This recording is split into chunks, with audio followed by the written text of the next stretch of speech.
Quite an offensive attack last night for the Minnesota Twins, and right in the middle of it was Jason Castro. 3 for 4 with 2 homers and 4 RBIs. He had 2 of the 7 home runs the Twins had. Well, the Padres playing under American League rules. Hector Sanchez will be the DH tonight for the Padres. Last 6 starts for him, hitting at .317 with 5 homers and 14 runs batted in since the All-Star break. It is Game 2 of this brief 2-game series from Minnesota between the visiting San Diego Padres and the Minnesota Twins from Target Field. We welcome you inside the broadcast booth, everybody, as I'm Don Orsillo along with Mark Grant. Welcome to Padres Baseball. As tonight, the Padres looking to bounce back in a big way after one of the toughest losses of the year. Tonight, Nelson Lamet will be on the hill for the Padres, and he has pitched well for San Diego. Starting pitching sets the tone for any successful ball club, and it's the starting pitching that will take any club that's successful to the promised land. And what we've seen from Dinelson Lamet this year, we've seen progress, improvement. I mean, he has been fun to watch. Great poise on the mound and great stuff. But a kid can have great stuff. How do you utilize it? Well, Lamet has shown that he can utilize the slider, starting to throw the fastball to every part of the zone, go up with the fastball for strikeouts. The nice record at 4-4 since the All-Star break. And then the starters, they are taking charge. First in all those categories. Why? Getting ahead, making some good pitches, and giving the Padres a chance to win each and every game. Tonight, the Padres have to deal with Irvin Santana, who has 5 complete games, kind of a lost art these days this season, and one of those complete games is against the Padres. One of the best strike throwers, I think, in all of baseball. Irvin Santana has proved over the course of his career he can go 200 innings plus. He's done it 5 times. The 5 complete games, he pounds the strike zone early. Sometimes he'll throw 117 pitches for a complete game. He threw a complete game this year with 91 pitches. It's the location of the fastball, the slider, and against the Padres, they need to figure him out. Only 2 earned runs in that complete game. Only 2 walks. He struck out 5. So they've seen him, but hey, they got to stick to the game plan. Let's see which way the Padres try to hit the baseball if they get good strikes tonight against Santana. Padres trying to turn the page on an ugly night last night. It's a whole new night tonight in Minnesota. Coming up, the Padres have some pleasant surprises like Asuaje, Perella, and Lamet. We'll hear from some of the surprises that have turned some of the teammates to take a look at. To Nelson Lamet, we come back to Minnesota right after this.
Dinelson Lamet. Here's what he features: the fastball, the slider.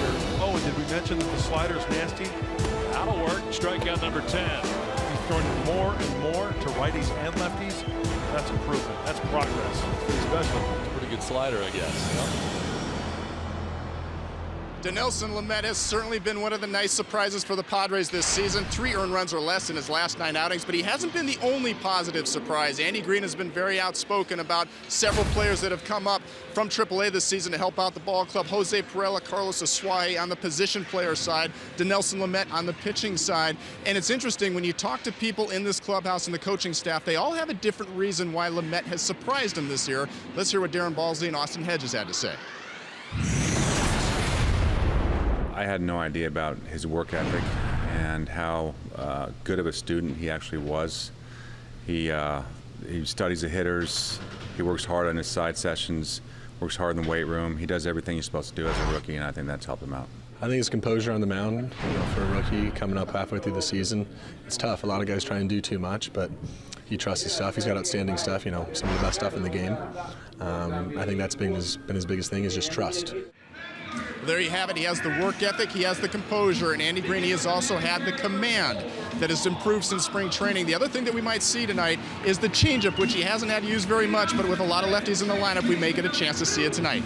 Silence the slugging. That is what the Padres are going to have to do. Dinelson Lamet has that responsibility. The Padres will try to score some runs against Irvin Santana and even up this series. Padres, Twins, first pitch coming up next right here on Fox Sports San Diego.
Brought to you by Petco, where the pets go.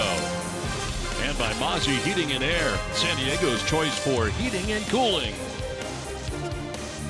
We welcome you back to Target Field in Minneapolis, St. Paul. Time now for the weather report, brought to you by your always sunny San Diego Honda dealers. 83 degrees with the breeze from the south-southeast at 7 miles per hour. Forecast is fair. Lots of blue sky above as the sun sets off to our left here tonight as the Padres and Twins wrap up their brief 2-game series. All right, fans, who are you joining forces with in Saquon Pick the Stick? Weigh in on Twitter for a chance to win the free foursome of golf courtesy of Saquon Golf Resort. Just hashtag I'm with the last name of the broadcaster you want to join forces with. If they win, you could win too. One random winner selected nightly. Follow us at Fox Sports SD for more details. Looks like Donnie's running away with it. A lot of time left, Mudley, a lot of time. Tonight is game number 146 of the year for the Padres. As Manuel Margot stands in to lead it off here in the first inning and shows bunt, takes a ball outside. Irvin Santana on the mound tonight for the Minnesota Twins. It's had a terrific season for Minnesota. Many thought he may be traded around the trade deadline, like some of the Twins were. But he has stayed here and been part of a team that right now is in a wild card spot at this stage of the year. He is one of the better pitchers around as far as firing strikes, and he carried over what he's doing last year into this year. Since June of 2016, 21-11, a 3 ERA. He's just a darn good pitcher. He knows what he's doing out there. They'll pop up around the mound, and Escobar comes from third to make the catch for the first out of the ball game. Let's check out the Padres lineup for Andy Green, brought to you by Toyota.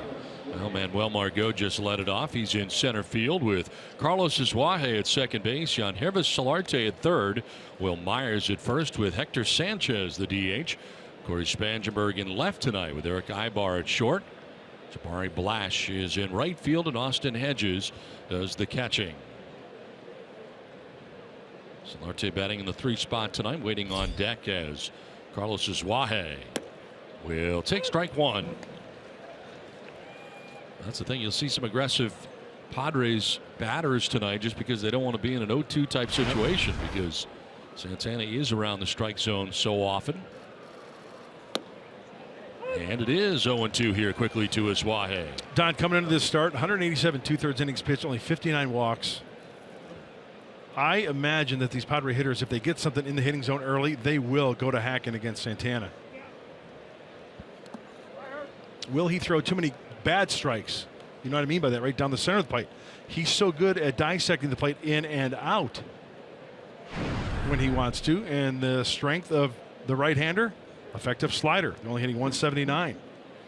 And he has a tendency to throw that curveball and slider after the first pitch strike, and we just saw it right there.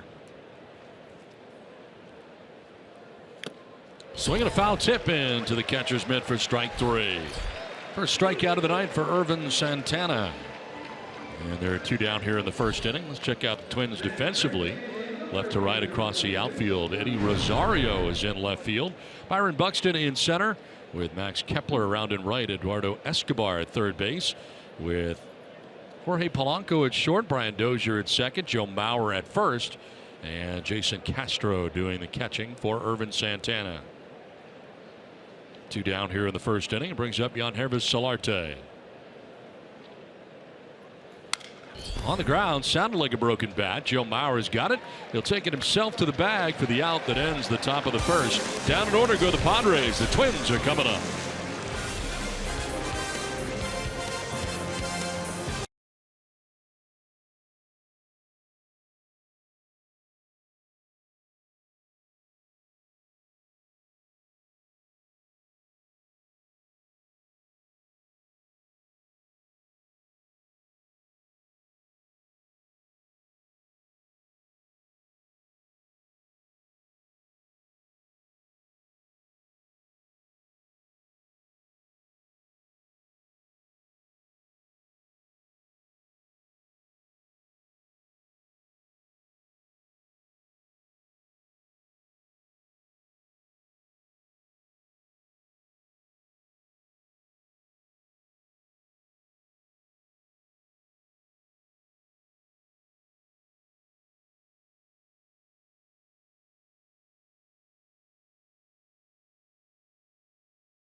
Coming up here in the bottom of the first inning.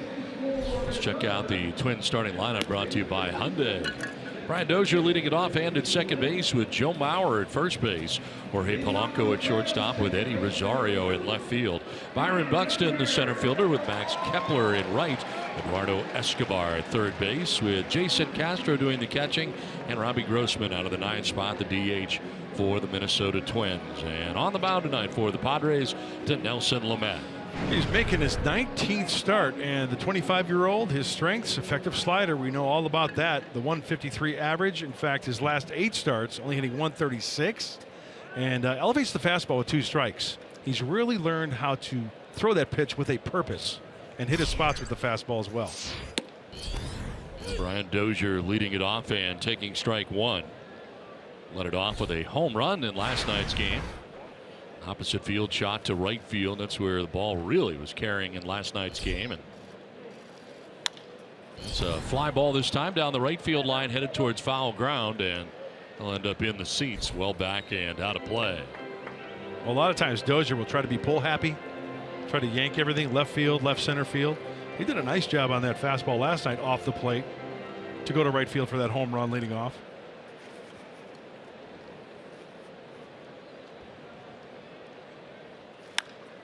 To right field, Blash going back, struck pretty well, but Jabari's going to play and makes it on the warning track out there in front of the 365 marker.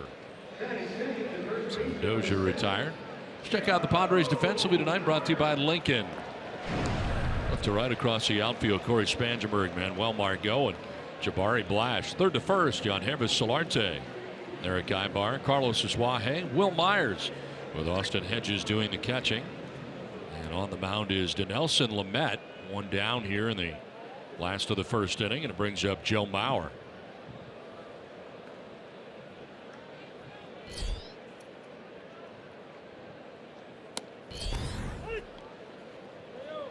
Mauer starting the night at 303. 6 homers and 59 runs batted in. It's 126th game of the year for Mauer.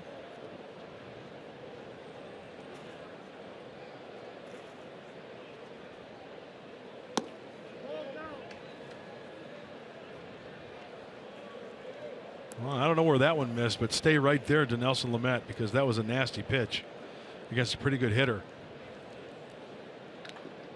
You know, it's almost gotten to the point, Don, with Lamet. When in doubt, slider. He's got that confidence in it. He'll throw it any time. Broken bat, base hit through the left side into left field.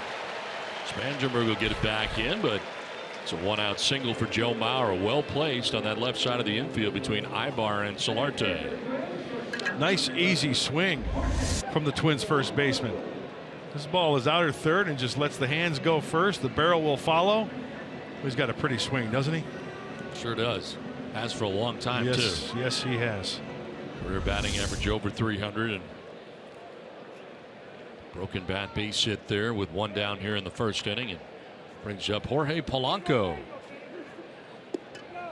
Padres infield, a double play depth up the middle.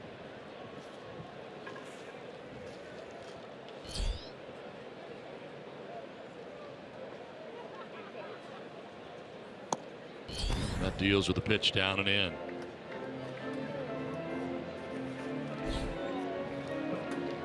Interesting that we may see more changeups in tonight's game. I like it. Bob Scanlon made a great point.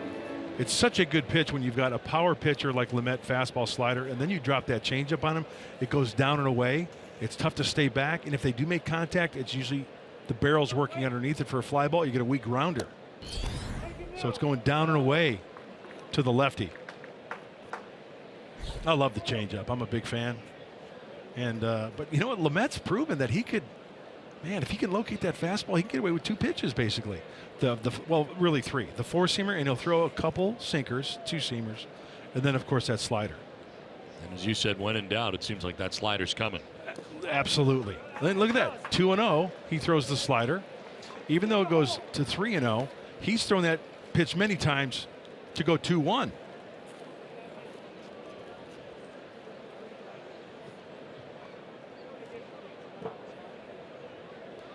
And speaking of that changeup, Don, Bob Scanlon is going to elaborate a little bit more on that changeup from Lamet next half inning, so stay tuned to that.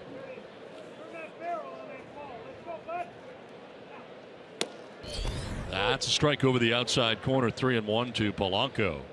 That's now with Eddie Rosario waiting on deck. Twins batting here in the bottom of the first inning. Padres did not score. In the top of the first, there's Rosario. Waiting on deck, Twins left fielder.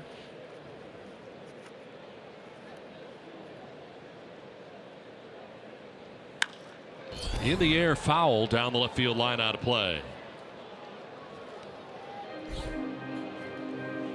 Now Minnesota coming into this game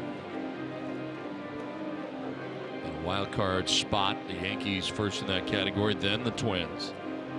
Got the Angels and Royals right in behind, and Tom Molitor's team. We saw them at Petco Park. They appeared to be headed in another direction, not so much in the postseason direction. They had traded away Kinsler, their closer at the time, and it looked like they had kind of given up, at least from an organizational standpoint. Runner goes. The pitch is a strike. Throw down is going to be in time. It's a strike him out, throw him out, double play. Nicely done, and a good pick on the other side. As Polanco strikes out, Joe Mauer thrown out. Didn't work out at all for the Twins. A double play ends things in the first. We head to the second without a score. Austin Hedges likes it.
The second inning. It's time now for the San Diego fans of the game. Some Padres fans enjoying Padres baseball on the road and in Minnesota tonight at Target Field.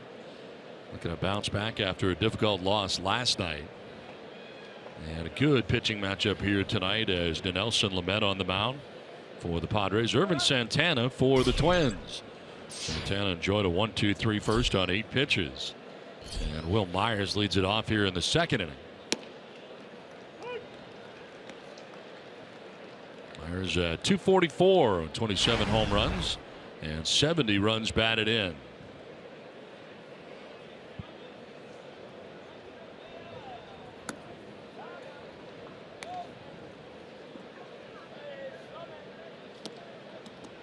Myers did reach base last night, walking in the game. Padres shut out in the first game.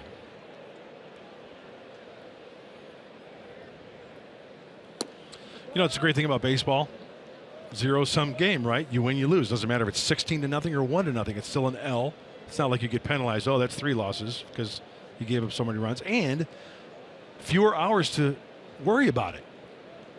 You don't have to sit around and you erase it after about an hour of the game, hour or so, knowing that tomorrow night we get a chance to tee it up and win a game. Will hurt himself there on that foul ball. Took a long walk outside the batter's box.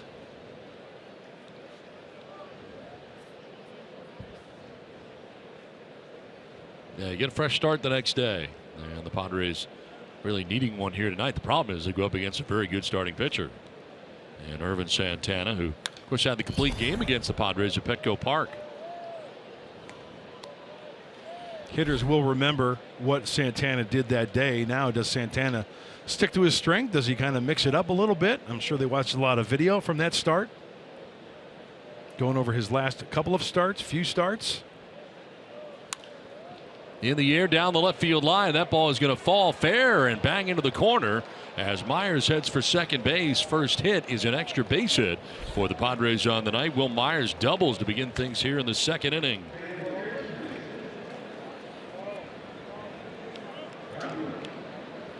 Out in front of that breaking ball that just catches too much of the plate. Let's take another look. Just off the corner. And really not, if taken, probably a call the ball. So good plate coverage right there by Will Myers. Nice to see Bob Walk taking in a big league ball game here in Minnesota. Getting that ball on the bounce out there. Hector Sanchez stands in. He is the DH in tonight's game for the Padres. Last night we saw Yangervis Solarte in that capacity. Of course, American League rules here in American League ballpark. And Sanchez at .230, 8 homers and 23 runs batted in.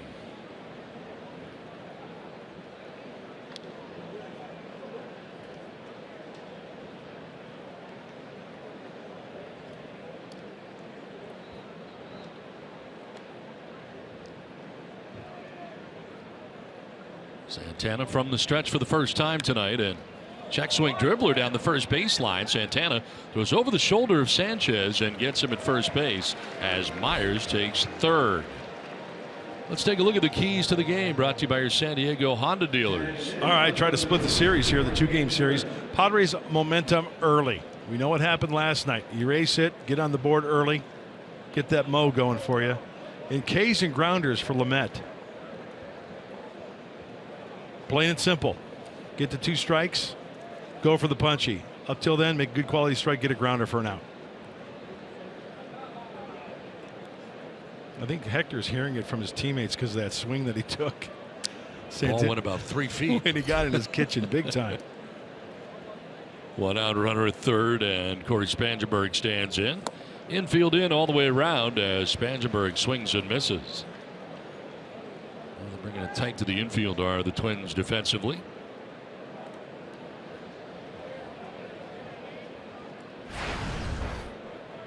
Spangenberg with 13 home runs, 46 runs batted in. And tonight getting a start in the outfield in left field.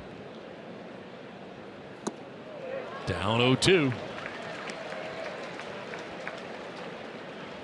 Wrinkle out of the hand of Santana.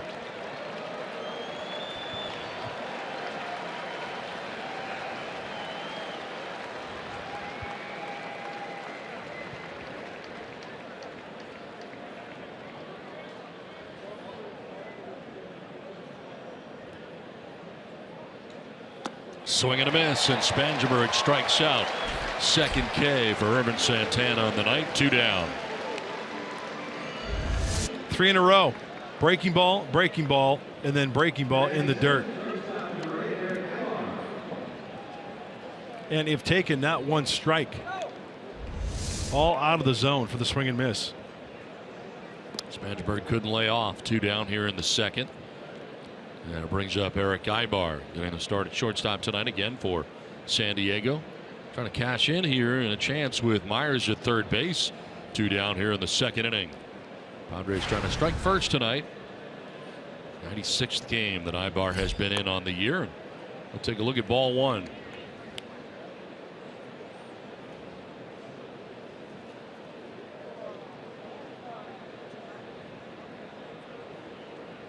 Leadoff double by Myers, took third on the little number hit by Sanchez in front of the plate, and Spangenberg struck out.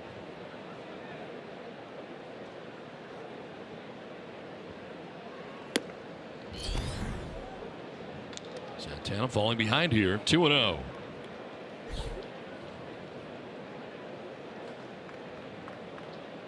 Ibar had a base hit here last night, 1 for 3. Riding a 5-game hitting streak coming in, hitting at .412 during the 5-gamer.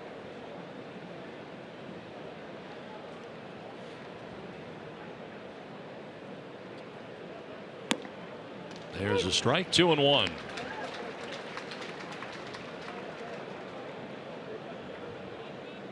Santana coming in a 15-game winner on the year. 15-7 with a 3.45 earned run average. Myers 90 feet away with 2 down here in the Padres' second inning.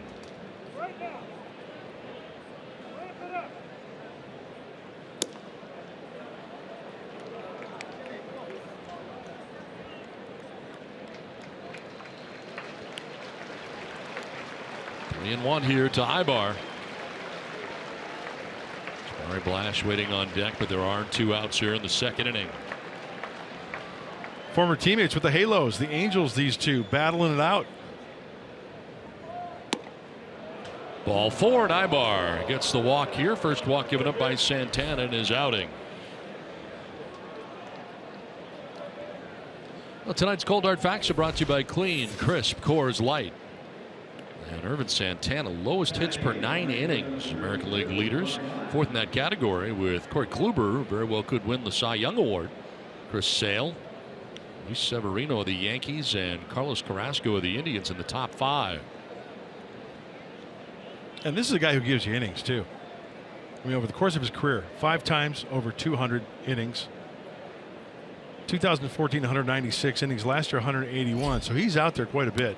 Ibar takes off out of the hand of the transfer of Jason Castro. No throw and a stolen base for Ibar. Andy Green will do that a lot. Bottom part of the order and runners at the corners.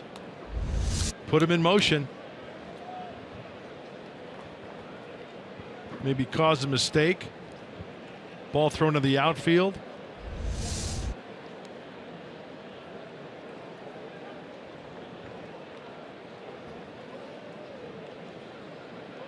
So 2nd and 3rd now and 2 down. Pitch missed for a ball. And Blash will take strike 1, 1-1.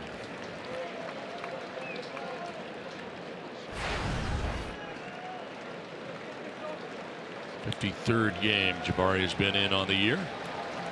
Blash getting the start in right field tonight.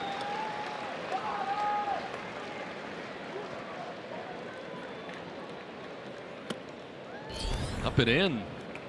97 from Santana. Good velocity, but off the mark.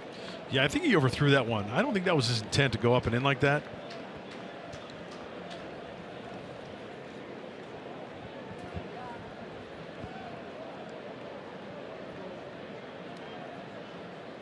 Myers at 3rd, Ibar at 2nd, 2 away.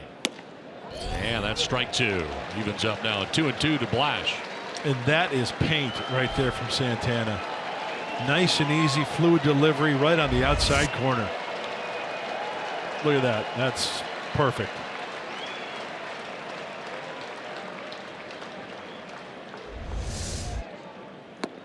Ball 3 and a full count now to Blash. Austin Hedges waiting on deck here. Again, there are 2 outs in the inning. 2 in scoring position here for the Padres. Kind of a taxing stress inning here for Irvin Santana.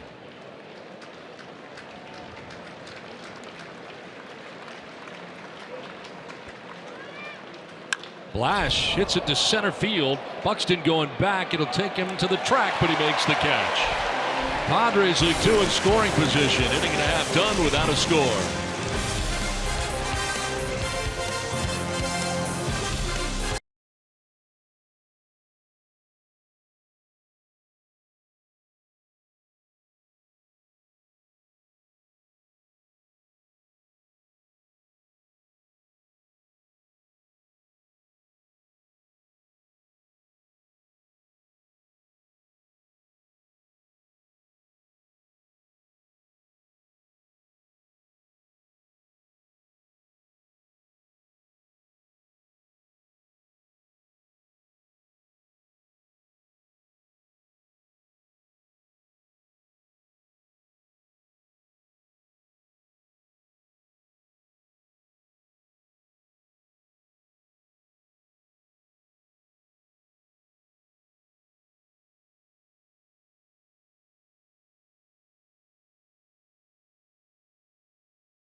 often you want somebody to throw a pitch that's like clearly inferior to his other 2 pitches. But this type of a lineup with all the lefties he's going to see, there'll probably be times when he breaks it out today and probably be times when he uses it effectively. So I still like the fastball slider dominant repertoire from him, but I do think like using it on occasion and getting better with it's going to be helpful in his development in the future. The skipper, Andy Green, talking about Dinelson Lamet and the use of his changeup. And as Andy pointed out, it is clearly his number 3 pitch. He never wants him to get burned with it in the course of a ball game. You're going to see a lot of fastball sliders, but with a lot of lefties in this lineup tonight, we may see more of those changeups. And Mark Grant, my question to you is, if you're the Padres, how aggressively do you push Dinelson Lamet to try to use that changeup a little bit more? Not that he needs it. He's been dominant. I like your point earlier about being fastball slider dominant, but how much do you push to get that pitch incorporated? Bob, don't change a thing. That's my gut feeling. What do you think? I understand that point, and I guess as a young pitcher, I want him to be successful first. Exactly. Gapper out to right center field. Rosario's thinking 2. Throw to second will not be in time. He's in safely with a double.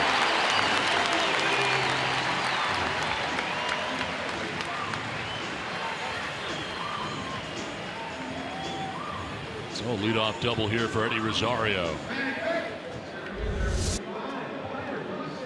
Oh, he wants the fastball in. It just takes a little bit for that ball to leak on the inner third. Rosario gets the hands in nicely and spanks his ball to the gap. He's thinking 2 all the way through. Nothing more that Manuel Margot could do. Actually, a very nice throw. Ooh. That hand almost came off the bag. Yeah. Does he transfer on the bag and then his knee, foot, and the umpire was right on top of it.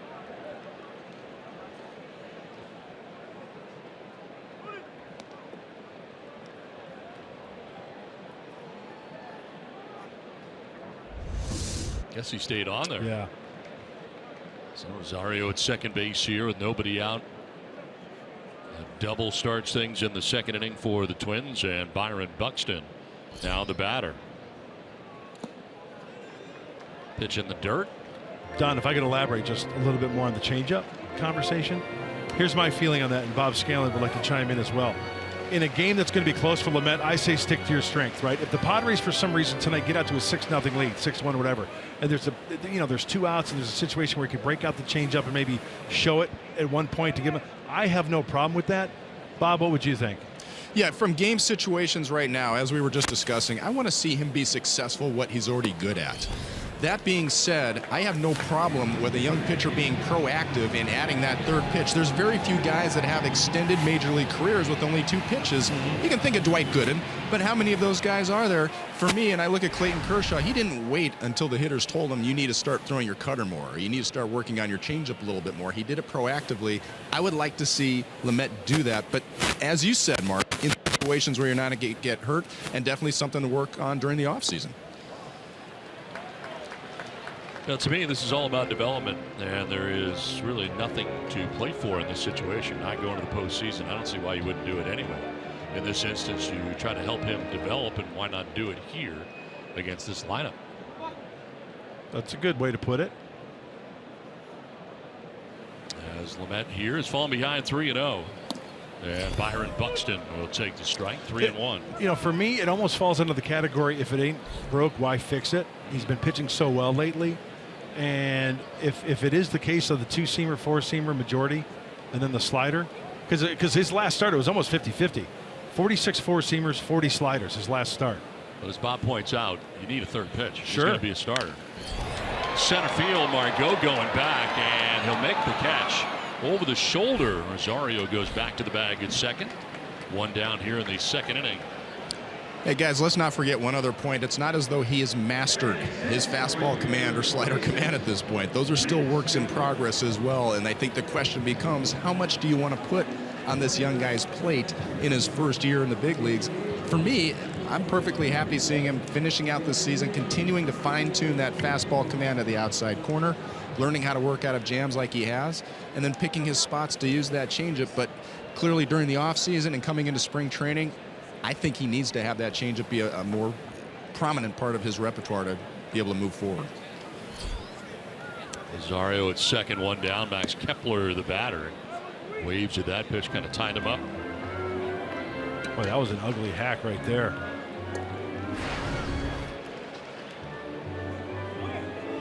Bud, what are your thoughts on him maybe going to winter ball towards the end of the season?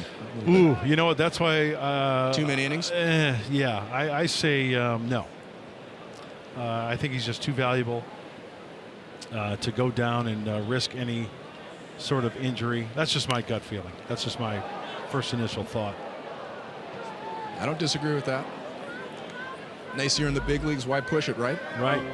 I mean, because, Mark, you know, big league innings, they're different than minor league innings. Absolutely. There's just a different intensity about it. It's not all just about the pitch count or the innings counted. It's how much effort is put in it. When you're facing big league lineups, you're just putting a lot more into every offering. Bright future.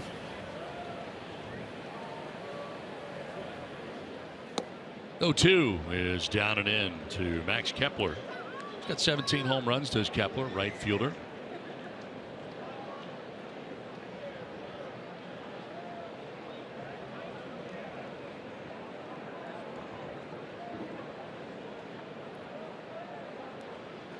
Leadoff double by Eddie Rosario started the second inning. Buxton flied out to center field pretty deeply, and now Kepler. That one bouncing in, trying for third as Rosario. Throw goes into left field, and Rosario can pick himself up and score for the Twins on top 1-0. Well, the errant throw by Austin Hedges.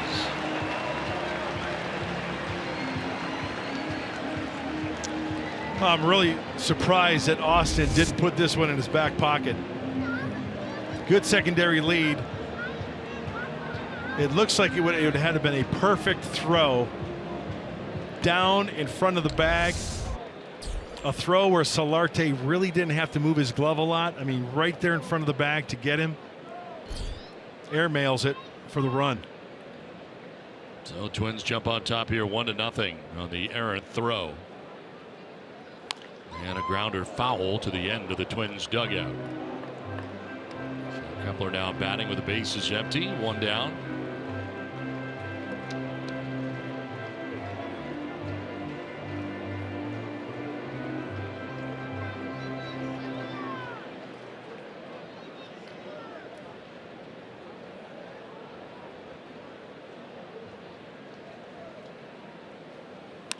On the ground, right side as Suaje ranges, and the good throw to first base to retire Kepler. 4-3, 2 down.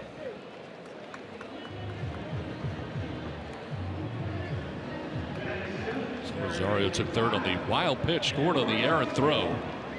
As the Twins on top here, 1-0 with 2 down in the second inning, and he's up Eduardo Escobar.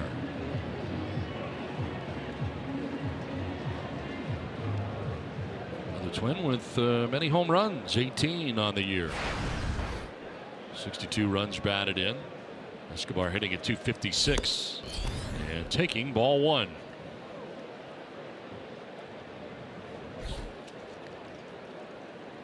Two hits so far for Minnesota. The single by Mauer in the first inning, doubled by Eddie Rosario in the second inning.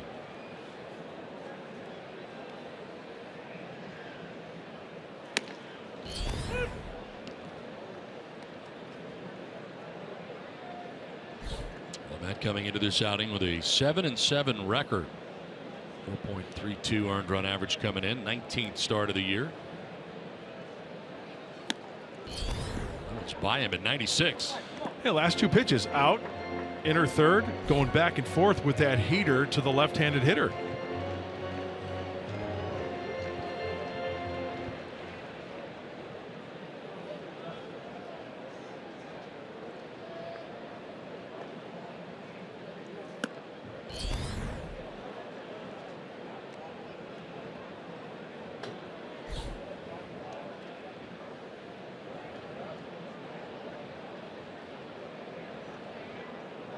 Allowed 3 earned runs or less in his last 9 outings since July the 23rd, including 6 quality starts. Fouled off over into the Twins dugout. That last pitch is virtually impossible to keep fair. It looks good out of the hand. You commit, by that time it's down by your belt buckle or down by your knees. Good luck trying to get this ball fair. No way.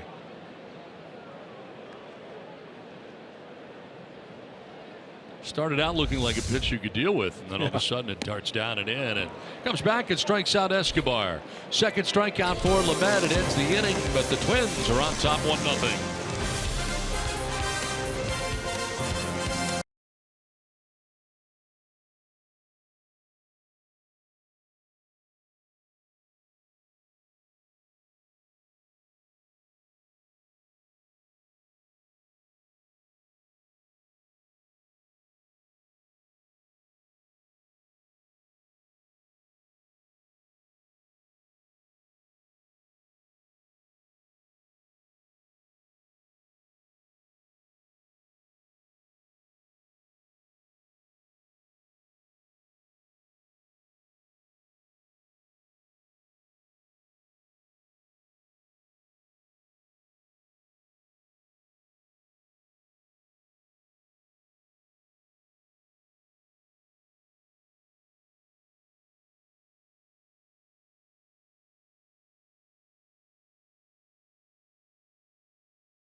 By Ram Trucks. Let's go back to August 2nd in San Diego. Ervin Santana for the Twins pitching against the Padres, and we're going to focus on the slider. He'll throw it early in the count. He'll throw it for the wipe away. 9 strikeouts via the slider in San Diego. He's got it working. He expands the zone with the best of them, with the fastball, with the breaking ball, and he has a 1-0 lead as we go to the top of the third.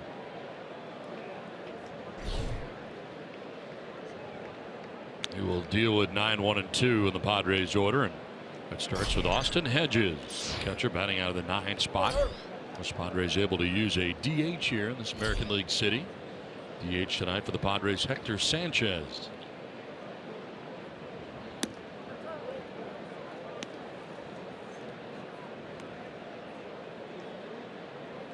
Highest percentage of strikeouts via the slider. Ervin Santana, 57.6%. Chris Archer, number 1 in that category of the Tampa Bay Rays.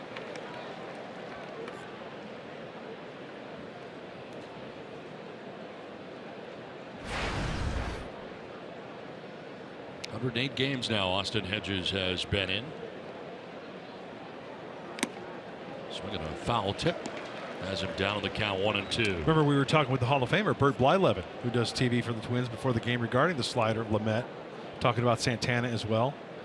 Brought up some guys in the past that has had electric sliders, and the first guy that came to mind for the Hall of Famer Bert Blyleven, Dave Stieb, the Toronto Blue Jays.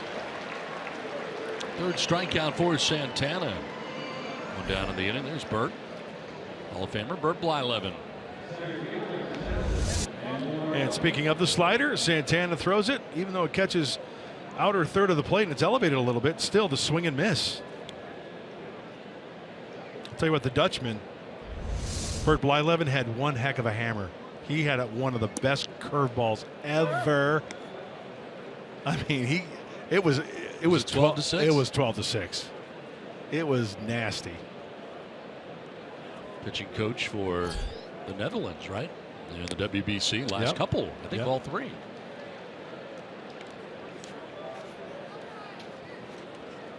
Sounds like he really enjoyed his time pitching coach. Loved it, he said. Yeah. Margot popped out third base first time up, 0 for 1.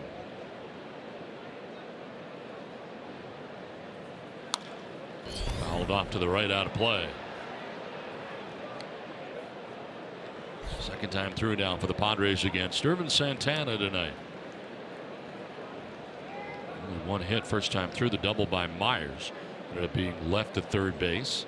Did have another base runner, and Ibar reached on a walk. Padres leaving runners at second and third in the second, and then the Twins in the bottom half of the second come up with a run of their own. Carlos Asuaje on deck as the Padres bat here in the visiting half of the third inning.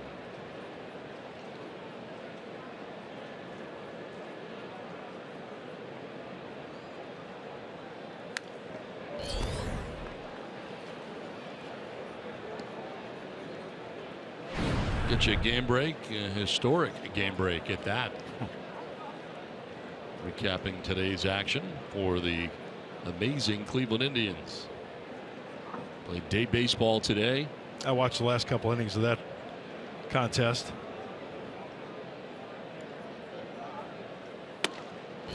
Up and in, 2-2.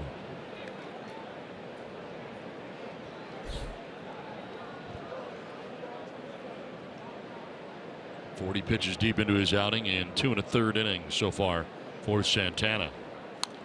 Reaches out and pokes it foul off to the right, out of play.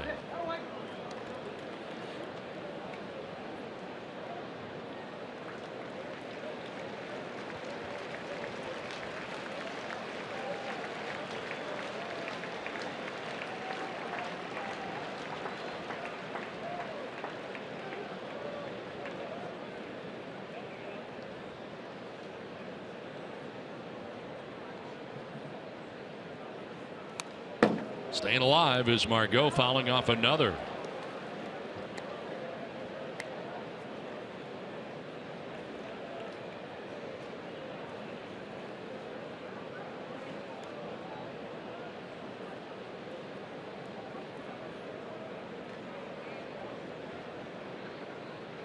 Jason Castro, the catcher for the Twins. He's going back in there. Fouled off again. 95-mile-an-hour fastball. Not able to get it by Margot. Sliders away, fastballs in, fastballs away. He's fouling them off.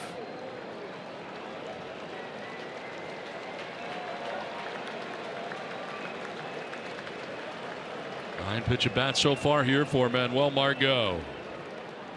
Slider.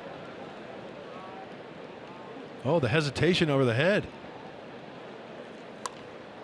This one fouled down the first baseline. Mixed it up there a little bit. Yeah, that was a good 3-4 seconds. Well, Sadeo Nomo-ish. Yeah.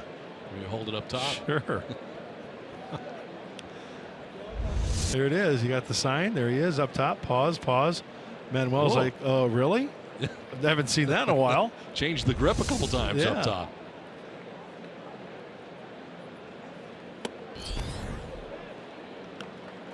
This has been quite the battle. Full count, one down.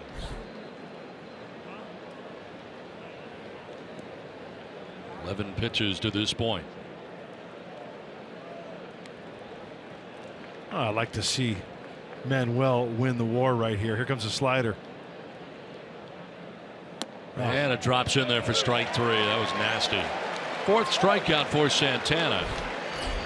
Took a lot of work there to get Margot, but he does win the battle. Back-to-back Ks. Two down here in the third inning. And the breaking ball straightens him up. 86, outer half. The jelly legger.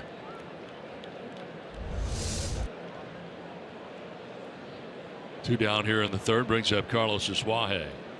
He struck out swinging in the first inning. 0 for 1. Lines this towards right center field. That's going to get down towards the gap. Cut off out there by the right fielder Kepler, who fires in, but Asuaje slides into second base with a 2-out double. Second hit of the night for the Padres, and it's a double for Asuaje to the gap in right center. Well, we had a battle with Margot ending in a strikeout. Asuaje swinging early at a fastball down and in at 95. That's a mislocation pitch right into the wheelhouse of Carlos. That's a for sure double.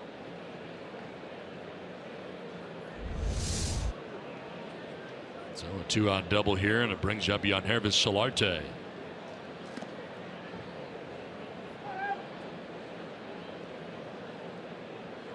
Solarte grounded out to the first baseman Joe Mauer in the first inning, 0 for 1.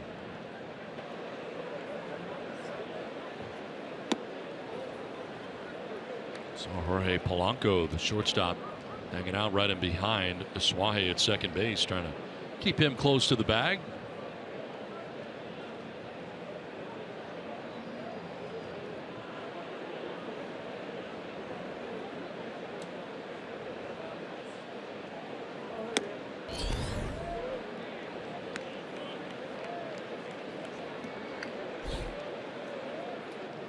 Next pitch will be the 50th of the night for Ervin Santana. Yeah, Padres doing a good job to get that pitch count up. He threw a complete game this year, Santana, 91 pitch effort. That's a team swinging early, putting the ball in play. Solarte fouls it off, 2-1. That 91 pitch effort was back against the Giants back on June 9th.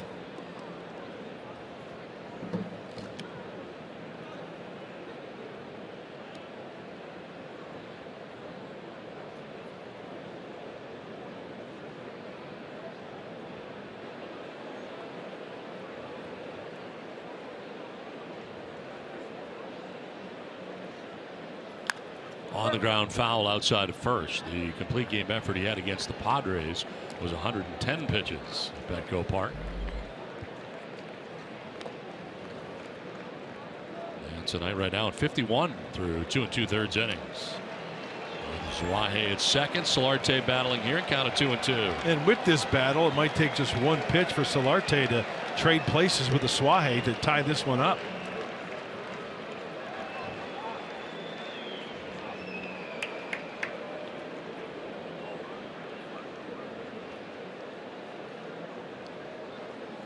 In the dirt, blocked there by Castro. No advance for Suaje at second base. Good block right there by Castro.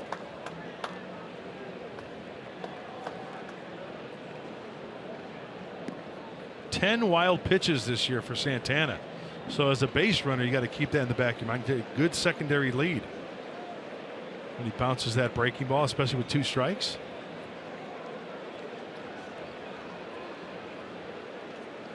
Solarte grounds it down the first base line to Mauer. He'll take it himself to the bag, and that'll end the inning. The Padres leave Suaje at second. Twins lead it 1-0.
All right, Mike and Tony, thanks very much. Back here in Minnesota with the Twins on top 1-0. Yeah, Jay Bruce, how great an addition has he been for the Cleveland Indians, part of this 21-win stretch that they're on. Yeah, they needed some outfield pop, right? Yes, they did. They had a lot of injuries to outfielders, including Michael Brantley. Yeah.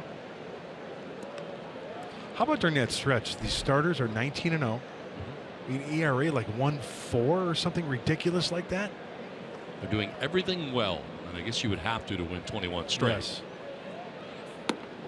1-1 pitch will miss for ball 2. Jason Castro leading it off here in the 3rd inning against Dinelson Lamet.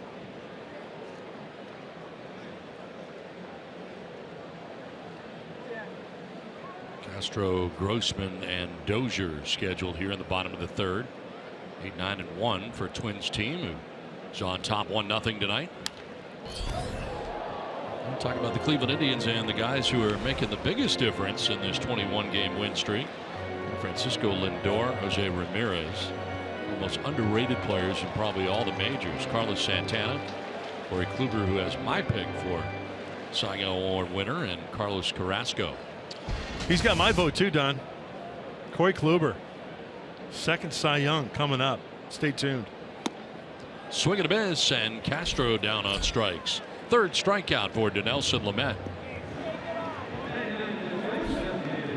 It's worth another look. The nasty slider from Lamet. See the Fox vision? The trail, right? The heat-seeking trail. Looks right down the middle, and then bang, down and in for the swing and miss.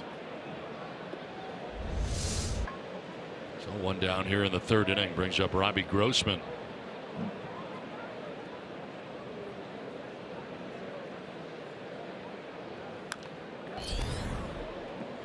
Grossman, the DH, batting out of the 9 spot. 255, 9 homers, 39 runs batted in. In his 106th game of the year. Padres going a shift on him on the right side of the infield. And they bring the 3rd baseman Solarte to the right side. I'm going to use little carrots tonight. How about that? You like that, Donnie? It's different. Numbers take too long and circles just are too big. So just little carrots. Upside down carrots. Fly ball, shallow center. Backpedaling is Solarte. In the shift, he's back there to make the catch for the 2nd out. Time now for the Arco top tier player profile. Let's take a look at Dinelson Lamet. No strikeouts in his first career, 18 career starts since 2010. And Tanaka with 135 Ks back in 2014. And Harvey 2012 into 13, 132. And Yu Darvish 2012, 132. And Dinelson Lamet at 123. It's a pretty good list. That's making a splash. And I look at his overall numbers going into this game. 98 innings. He's approaching 100. Opponents only hitting 203. That's impressive. He's retired 5 Twins in a row. 2nd time through now for Lamet. It'll be interesting to see what adjustments the Twins make here 2nd time through. And some good hitters, and that includes Brian Dozier's at the plate right now. Well, I'm guessing if they get a fastball near the strike zone, good hitting is going to have to come into play, trying to take him where it's pitched. Outfield is playing Dozier to pull. Manuel Margot really a lot on the shortstop side of second base in center field. One thing a little different about tonight too is the wind is blowing in from right field, which last night definitely was not happening. It's tied up on a pitch up and in. Flags are august and coming in from right. It's the open area really here at Target Field. He's in right field up over the shoulder of Jabari Blash. Everything else kind of encased all the way around, and that includes pretty steep bleachers out there. Yeah, very steep. That's ball 4, and down to first goes Brian Dozier with 2 down. First walk given up by Lamet. MLB.com at bat is your #1 mobile app for live Padres baseball. Stay connected with a fully customizable experience. Get Padres home screen icons, app features, as well as game day, live game video highlights, radio broadcast, StatCast, news, and more. Download MLB.com at bat today. 2 down, Dozier at first base, and it brings up Joe Mauer. Single to left field in the first inning, one of 2 Twins hits off to Nelson Lamet in this game. The run of the game is an unearned run. Go to first, and diving back safely is Dozier. After Eddie Rosario doubled in the second inning, took third on a wild pitch, and then scored on the errant throw by Austin Hedges, trying to throw him out at third base, and ended up down the line and in left field.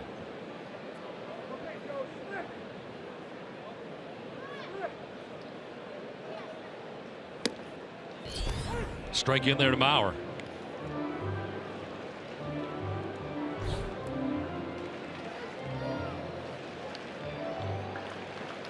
Now since August the 10th, Joe Mauer hitting at .403.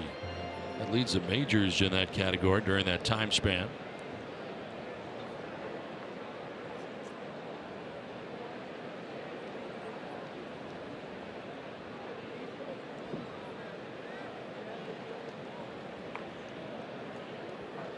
The walk allowed to Dozier broke up a string of 5 in a row, retired by Lamet.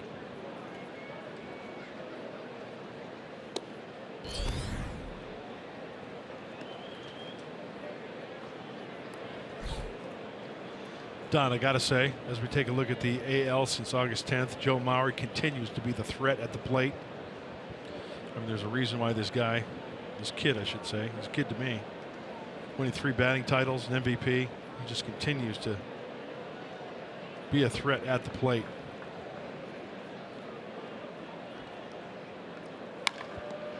Off of Lamet, it kicks towards first base. He will throw to first and get the out. Nice play by Lamet to stay with it, as he ended up kind of the kick stopping that back up the middle and sending it towards the first base line. Able to get Mauer to end the inning.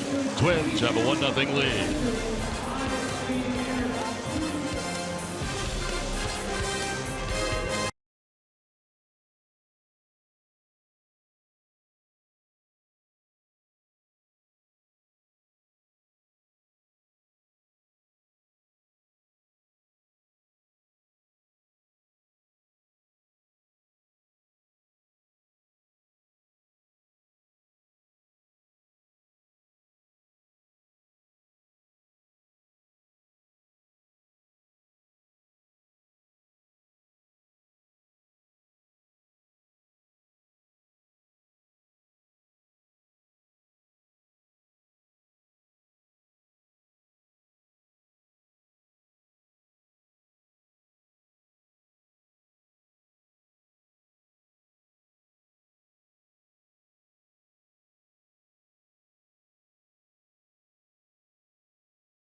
Baseball brought to you by Father Joe's Villages. Call 1-800-HOMELESS or visit neighbor.org to make a tax-deductible donation of cash, cars, or furniture. And by Sequan Casino. Padres Club Sequan members, swipe your card at any kiosk at Sequan Casino for your chance to win a Will Myers Segway. Welcome back to Target Field in Minneapolis, Minnesota. The Padres and Twins playing here in the 4th inning. And Will Myers leading it off. Twins have a 1-0 advantage. Myers getting his second look tonight at Irvin Santana. Double to left field in the 2nd inning.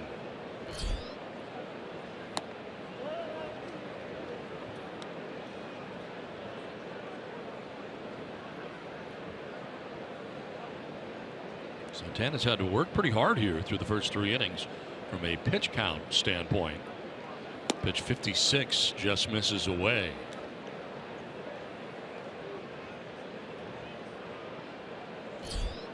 Padres have left 3 men on base, 3 men in scoring position through the first 3 innings. Still looking for that one big hit with a base runner on, or multiple base runners. There's a little two-seamer or a changeup possibly from Santana at 85. Hector Sanchez, then Corey Spangenberg scheduled to bat here in the 4th inning against Santana.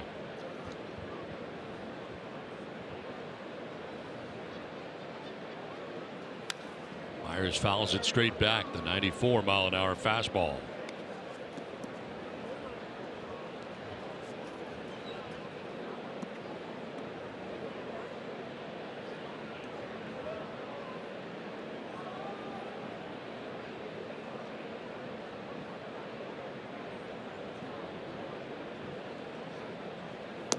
Myers thought about it, doesn't chase.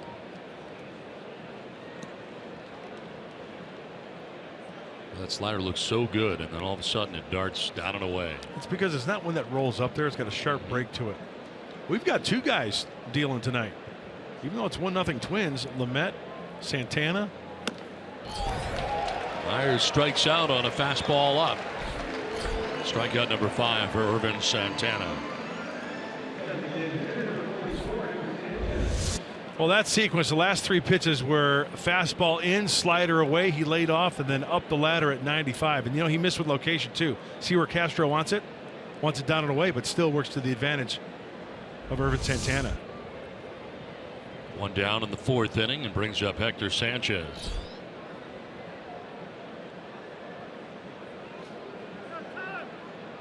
Time called, and Sanchez gets it. Requested by Jim Reynolds. Reynolds granted him time. Home plate umpire and crew chief for this crew.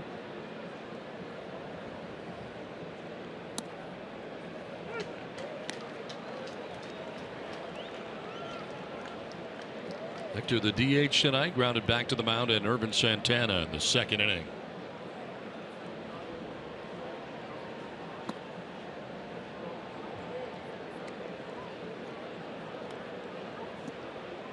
Padres with 2 hits, both doubles. One by Will Myers, the other by Carlos Asuaje.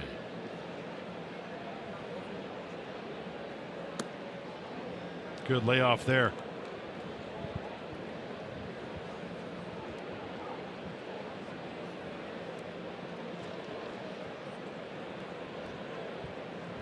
Sanchez sits safely in 14 of his last 17 starts.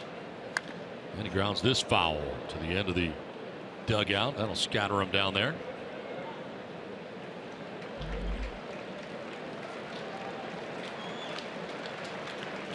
Two balls, 2 strikes to Hector Sanchez with 1 out here in the 4th inning.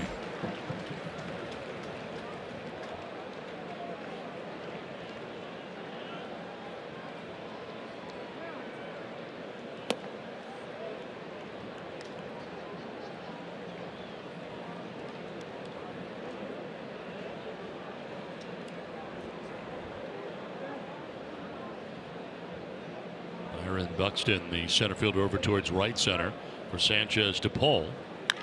And instead, on a 3-2 pitch, it's a fly ball to left field, sending Rosario over towards the line.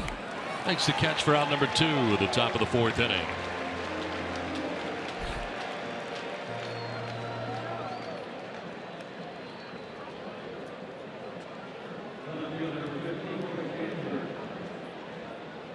So 2 down, and brings up Corey Spangenberg.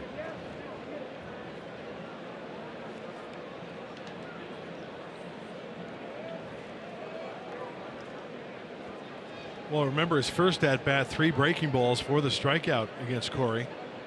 See if he goes back to that well.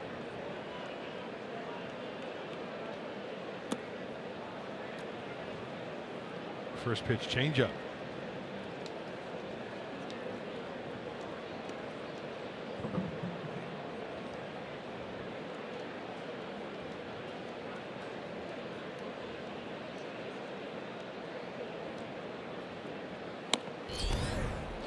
Nice and easy he is right there. Falling behind 1-0. Okay, I need to spot a fastball, outer half of the plate. Don't have to overthrow it. Boy, if you could do that 8 out of 10 times, you're living right. You're going to get good results. Strike 2. Flip up a little breaking ball there. And if I was a bet man, it's going to be a slider down and in here. Pitch 70 coming up of his outing. Maybe a fastball up. Hey.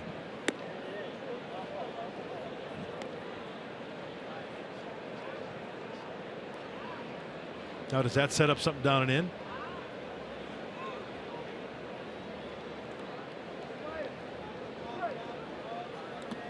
In the dirt and a full count now.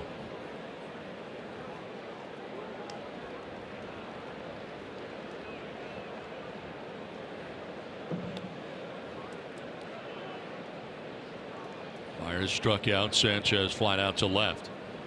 And Spangenberg now waiting on a 3-2 pitch.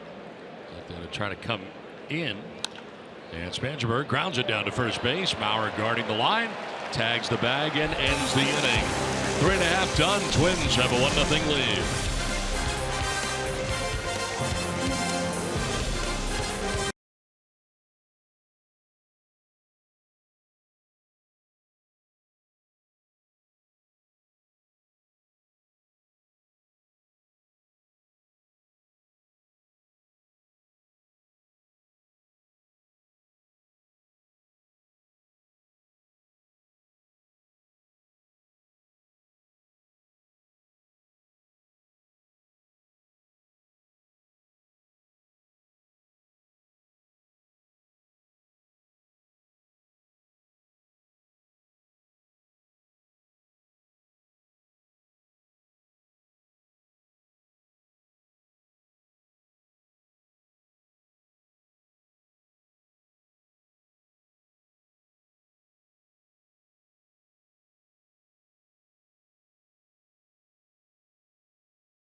The Padres as we head to the bottom of the 4th inning. And good news, Padres fans, the 2018 schedule has been released and some interesting things to take a look at. First of all, opening day, March 29th. That is the earliest opening day in Major League history.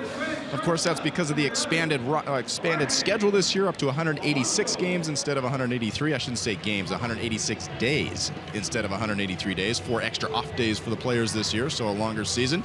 April 6th through 8th, we get a chance to see the Houston Astros, including Jose Altuve. That should be fun. Dodgers, Nationals, Cardinals, and Rockies coming in the early part of May. Then the Cubs coming in on a weekend in July. That'll be fun. The Cubs usually come in the middle of the week, but Cubbies fans can have some fun over the weekend. Then we get a chance to see Mike Trout, guys, versus the Angels a month later, August 13th through 15th. And then the natural rival is back with the Seattle Mariners. Get that Vetter Cup ready, guys. Looking forward to the 2018 campaign. All right, Scan, thanks very much as we play along here to the bottom of the 4th inning. And it is Jorge Polanco leading it off here in the bottom of the 4th inning.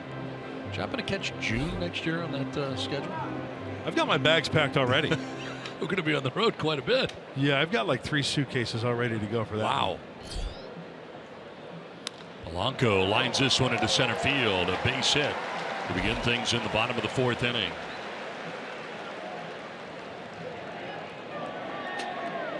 Looks like that breaking ball just splits the heart of the plate. Sure, it's down, but Polanco does a nice job of just putting this ball in the center field. Yep, right down the center. Sending it right back.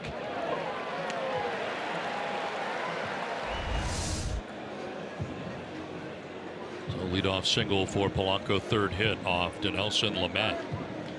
And it starts this bottom of the 4th inning for the Twins.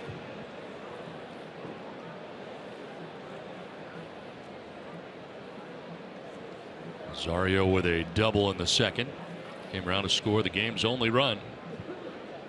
Took third on a wild pitch, scored on the errant throw by Austin Hedges back in the second inning. And now here he is in the fourth.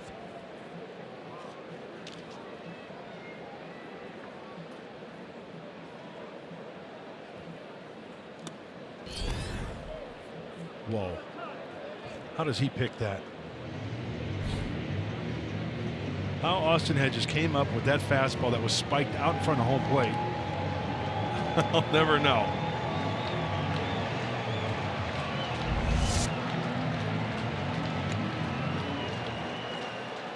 Glove save and a beauty. 50th pitch coming up for Lamet. Throw over to first.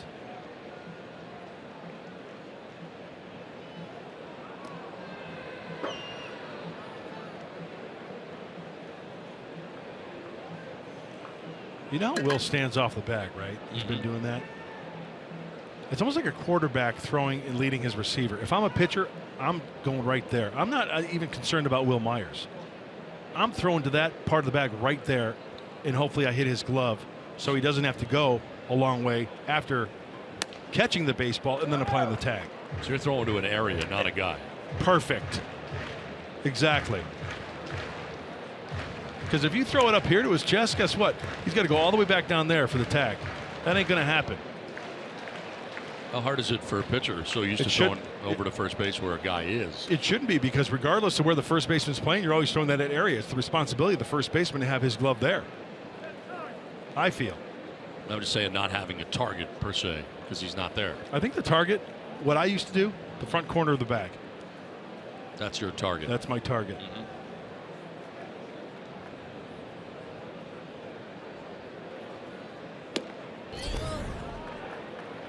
Rosario taking a pitch down low.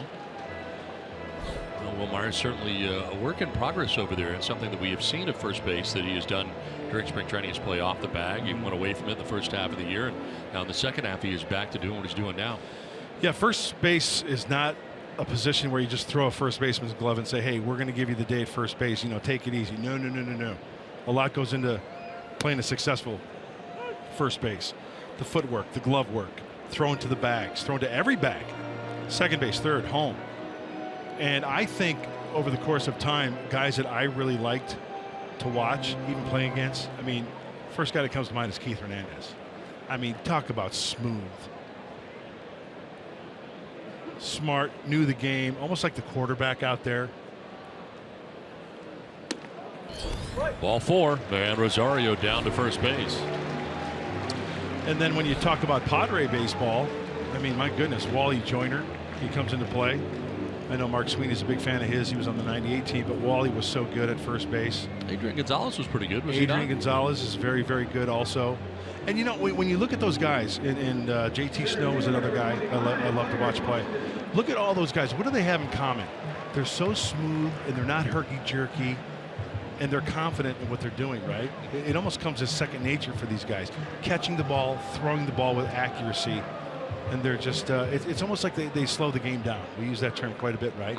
And it seems like everything just comes so easy to them. There's a lot of good first basemen, and Will Myers has made himself into a good first baseman and worked hard at it the last 2 years. 2 on, nobody out, and Byron Buxton, the batter. Shows bunt, drops it down foul.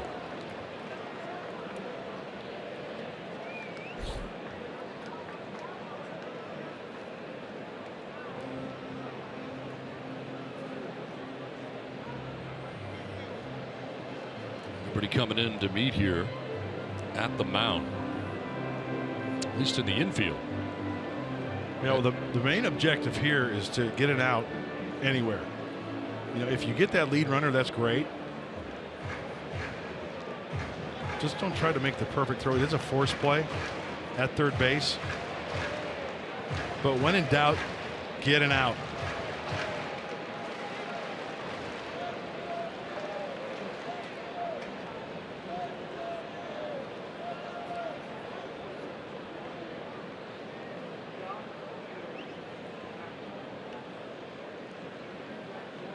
Buxton showing, but again, did he go? They'll check. No, he did not.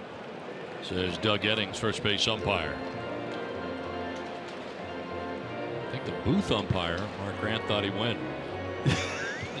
I thought he kind of offered it that. I don't know. Might be wishful thinking on my part. They didn't check with the booth umpire, though. They checked with the first base umpire.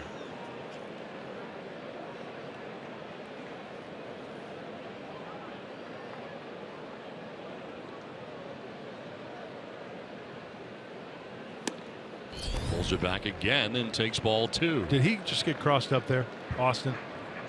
Yes, he's very upset. And Lamet's very lucky that that ball didn't get by him. Austin boxed that one, and it wasn't his fault. Miscommunication on the signs right there. Well, watch Austin. What's he anticipating? He's anticipating a breaking ball. Oh, a guy could get hurt there. That's got broken wrist. Man. See how his glove was leaking the other way? Yep. Anticipating the breaking ball? A 96-mile-an-hour heater instead. Oh.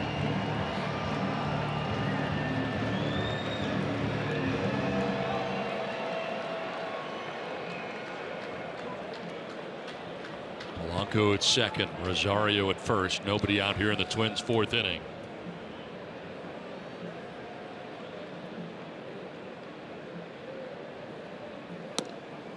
Check swinging a ball down and away, and all of a sudden now Lamet has fallen behind 3-1.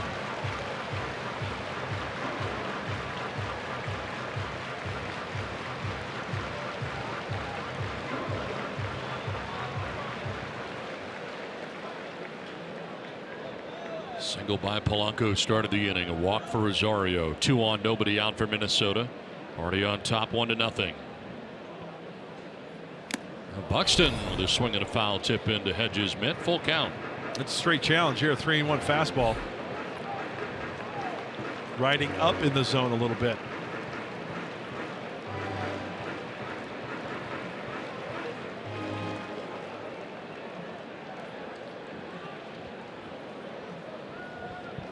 Polanco at second, Rosario at first. Nobody out here in the 4th. Byron Buxton at the plate. First time up, flied out to center field. Now he swings and misses. Lamet needed that. Something that did not include contact, and he gets it. Picks up his 4th strikeout, 1 down.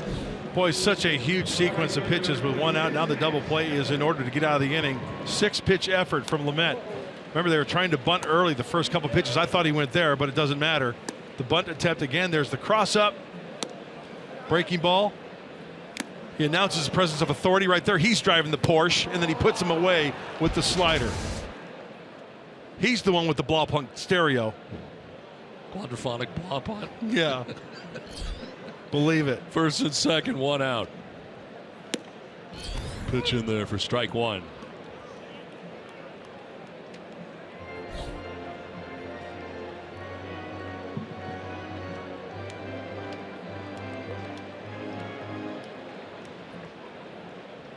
Kepler grounded out to second base in the 2nd inning.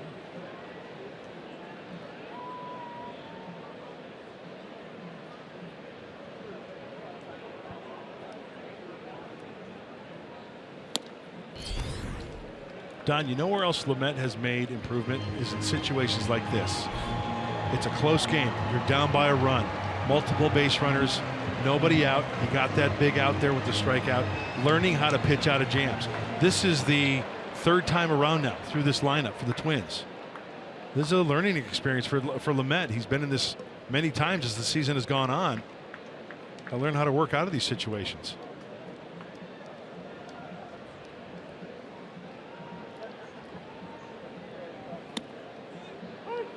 Picks up the outside corner.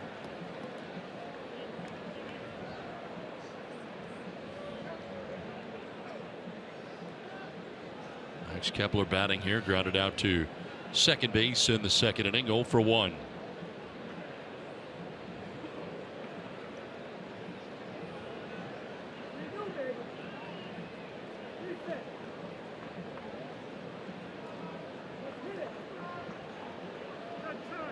Time call. Kepler backs out.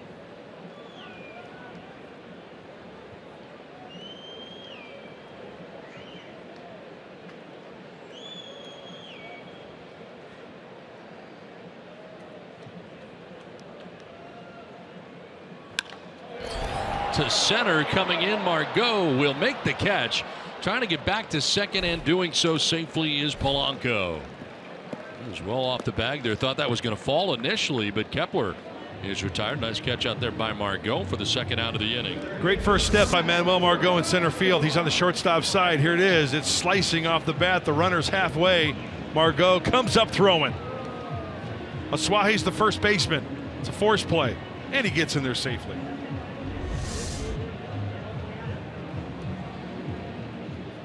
So 2 down, first and second. Eduardo Escobar coming up.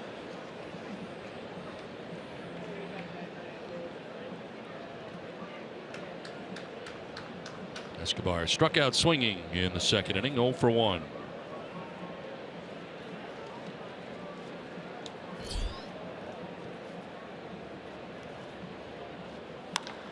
Fly ball, center field. Margot tracks it and makes the catch. It ends the inning. So Lamet works his way around a single and a walk to begin the inning. 1-0 Twins.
Get ready for the top of the 5th inning, and so does Ervin Santana. Well, the Minnesota Twins playoff history since the 1991 World Series. Well, they've had some history, but unfortunately it's not been on the good side.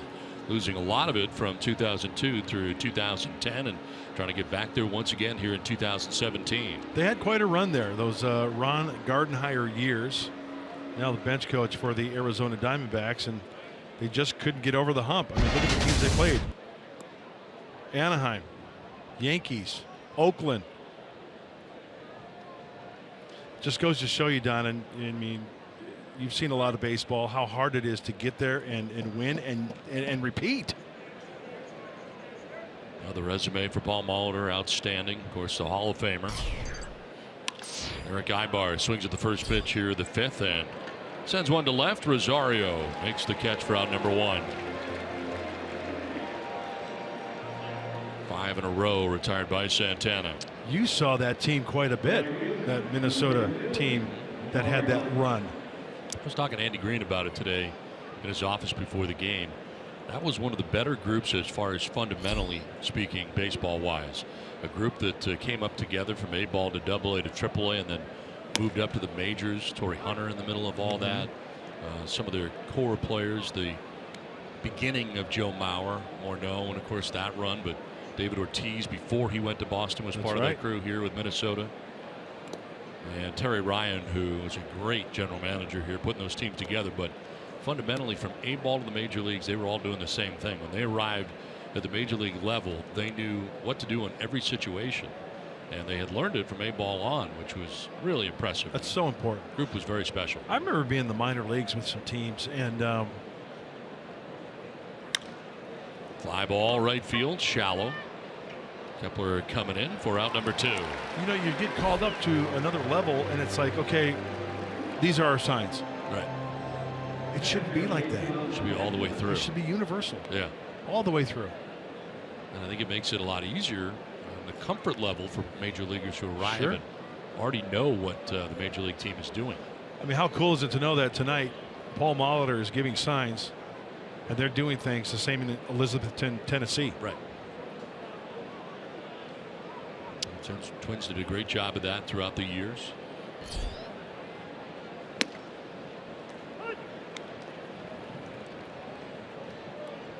Kubels, the Kadires, and others who came through here. Wow, good pulls there, yeah.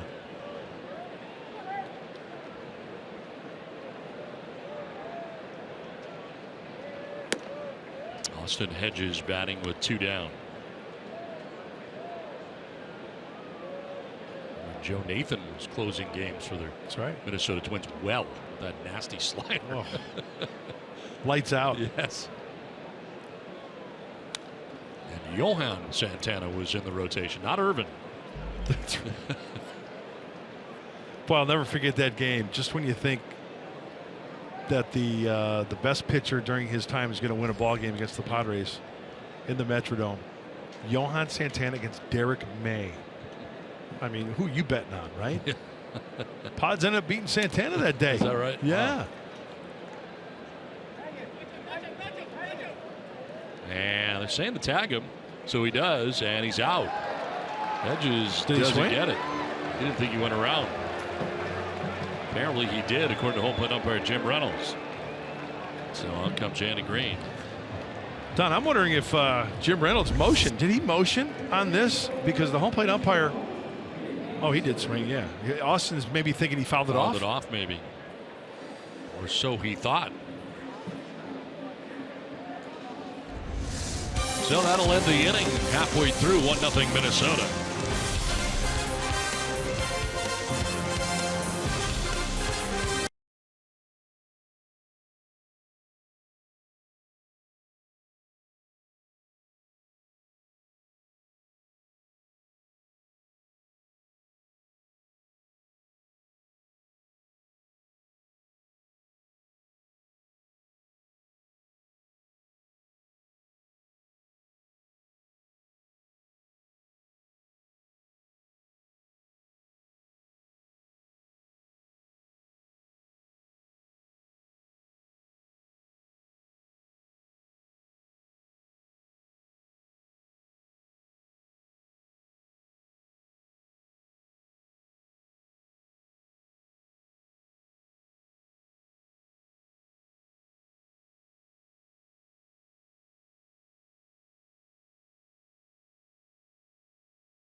Work, but both pitchers tonight have been sporting the slider.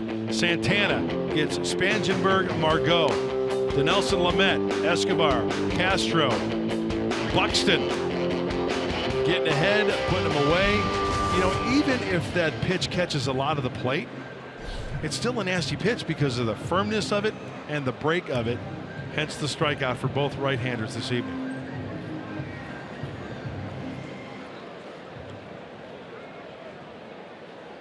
Well, Lamet so far ready for the 5th inning. 4 innings, 3 hits, 1 run. It was earned. He walked 2 and struck out 4 so far. 9-1 for the Twins here in the bottom of the 5th inning. Jason Castro to lead it off. He'll take strike 1. So that's an amazing stat. 64% of the strikeouts from Dinelson Lamet this season have come via the slider. And it goes back to what I was saying earlier. When in doubt, ... slider.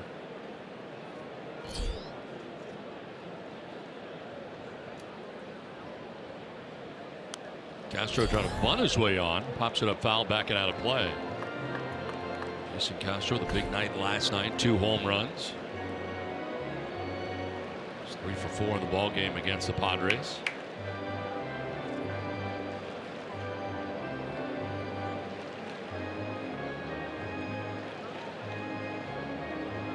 Struck out first time up in the 3rd inning. As one of the 4 Ks for Dinelson Lamet in this game. On the ground, foul. Closed captioning for tonight's game provided by Wiener Schnitzel.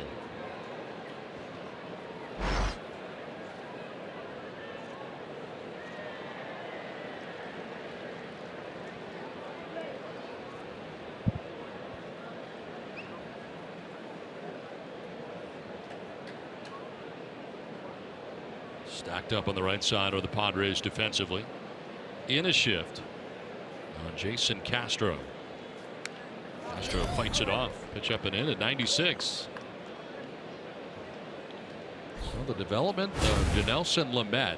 First 9, a 6.40 earned run average. Last 9, 2.55. Strikeouts similar, but the opponent batting average is not. And the home runs allowed certainly is not. Yeah, the home runs really sticks out, obviously. That's making better pitches. Right side to Myers. And he'll tag the bag himself for the first out here at the bottom of the 5th. And remember the incorporation of more sliders. Slider heavy. It's about a handful of starts ago, maybe 5-6 starts ago. I mean, it was close to where it was like almost 50-50. You know, 52-48. As far as fastballs and sliders are concerned.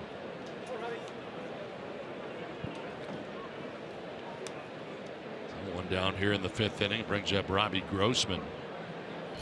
DH. Popped up foul off to the left, out of play.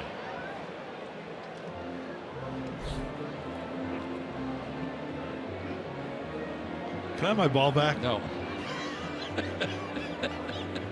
You lost it, and I got it fair and square. I'm going to call my mom. Finders, keepers, losers, weepers. You don't give me my ball back. Nope. You dropped it. It's on my side of the booth, and now it's Donnie's. The 0-1.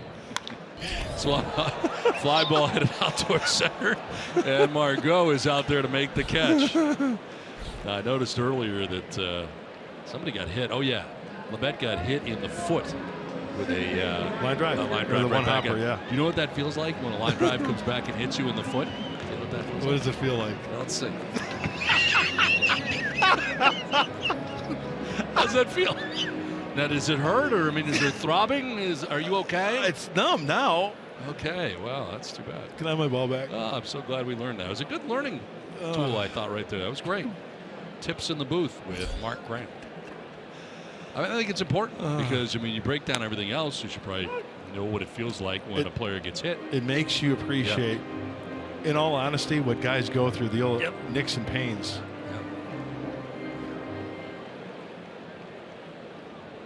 So 2 down here in the 5th. Let me know when some of the feeling returns. Ground ball softly hit. Solarte to his left. Sidearmed and in time to first to end the inning. We played 5. Twins have a 1-0 lead. I can't feel my foot.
Head here to the top half of the 6th inning. Time now for AARP's Getting to Know. Let's get to know the Hand. Brad Hand graduated from Chaska High School. And Minnesota Gatorade Baseball Player of the Year from Chaska, Minnesota. And just outside Minneapolis here in Minnesota. Coming home with the Padres. Working on his moss right now. Yeah, getting it ready for later. He likes to play with the moss quite a bit. And Will Margot leads it off, top of the Padres order. I wonder what that's like.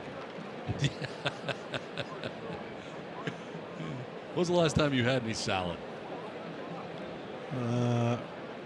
Early 2000s. Opposite field, falling fast, and that's going to fall in for a hit. And Will Margot with a leadoff single to begin things here in the 6th inning. Well, third time around now for San Diego, so let's see if they get a fastball and do some damage with it. Looks like Manuel got jammed on that one, but fought it off nicely to right field for the knock. He wants it down and away. The breaking ball just kind of rolls up there. Yeah, that could be a sign that maybe Santana not really getting through the pitches. Who knows? One thing for sure, that one was left up in the zone, and Manny took advantage of it. Second time in the game, the Padres have allowed the Twins have allowed the Padres to get the lead runner on. First time was Will Myers back in the 2nd inning on a leadoff double. He was left at third. See what happens here for Manuel Margot. Singles to begin the 6th. And here's Carlos Asuaje.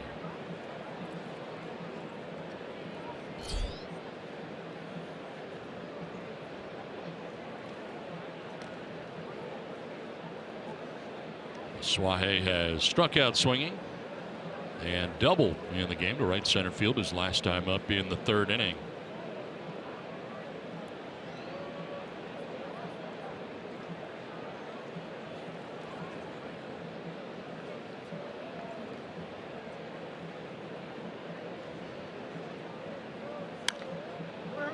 Fouled off to the left out of play for strike one. Padres leaving after the game for Denver, Colorado. We'll have tomorrow off, and then the weekend series against the Rockies. Rockies in the midst of a series against the Arizona Diamondbacks, going head to head with them. And the Rockies have now won 6 games in a row, taking the first 2 games of that series against the Diamondbacks, playing great baseball for Bud Black right now. And once again, another team that the Padres are going to face on this road trip to get a feel of what playoff baseball and what teams down the stretch are trying to do to maintain that. Rockies, as you mentioned, Don, but playing very, very well. Scored a lot of runs per game. Asuaje will take a pitch outside.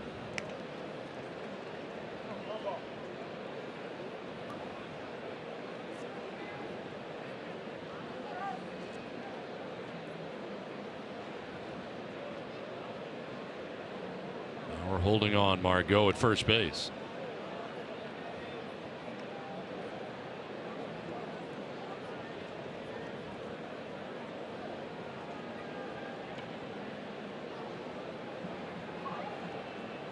On the ground, softly hit towards Dozier.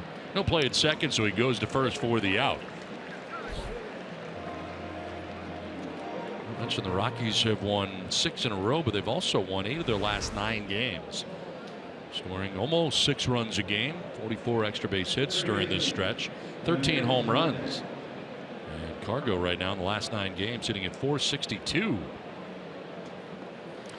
If I recall, something's going on here. Dozier had pointed towards the second base umpire on that ground ball. did they think the ball hit the runner?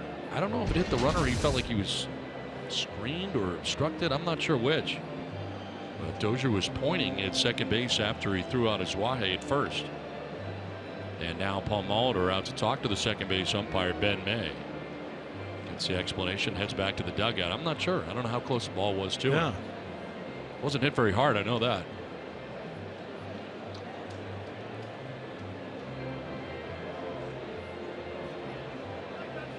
Get a look here at the ground ball, and oh yeah, he thought it was pretty close and maybe got him. It changed direction. You know, gosh, so tough to tell. You know, I don't think he was. No, not there. Yeah. I think he had a clear view of the ball. I don't think he the runner can't stop in front of the ball and, screen the guy. I think in the umpire's judgment, if it wasn't inadvertently done as far as trying to screen the infield, I think they're good to go. I don't think there was any intent right there from Manuel, because that second angle we saw, clearly it looked like Dozier had a clear view of the ball. That's what it looked like to me. Solarte lifts a fly ball down the right field line over his Kepler towards the line. And he'll make the catch for out number 2. Throw coming in, but Margot not going anywhere. Remains at second base with now 2 down. Kepler showing off a very good and accurate arm hitting the cutoff man there. No way that Manuel is going to try to advance, but still. Good throw from the Twins right fielder. So 2 down. Will Myers coming up, and they're going to get a visit here to the mound.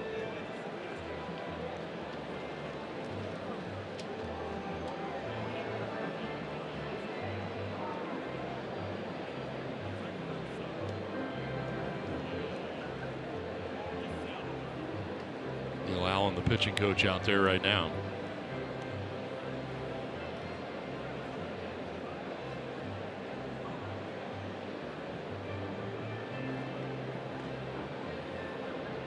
Seven pitches deep is Santana with 2 down here in the 6th inning.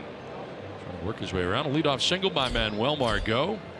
Suaje to ground out, then got Solarte to fly out. Margot now at second, and 3rd inning, the longest inning he's had by pitches anyway, with 23. And that was the inning that Carlos Suaje had doubled. They got Solarte to ground out to get out of the inning unscathed.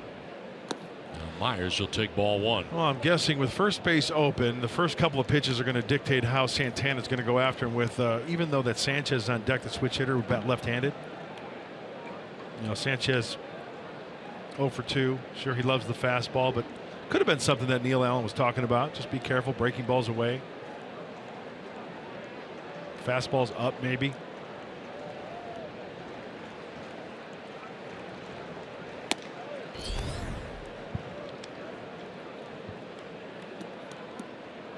Ball's behind 2-0. Now what do you do?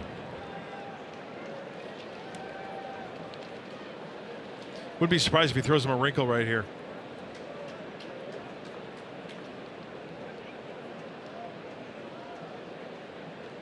There it is.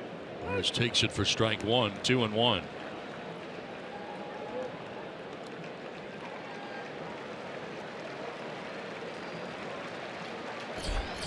Trevor Hildenberger up in the pen right now. First action we've seen for either side. Santana 90 pitches deep into his outing with 2 down here in the 6th inning. Myers may have gone, and he did. Home plate umpire Jim Reynolds said he did. So 2 balls, 2 strikes. 6 strikeouts tonight for Urban Santana. Myers could not hold up.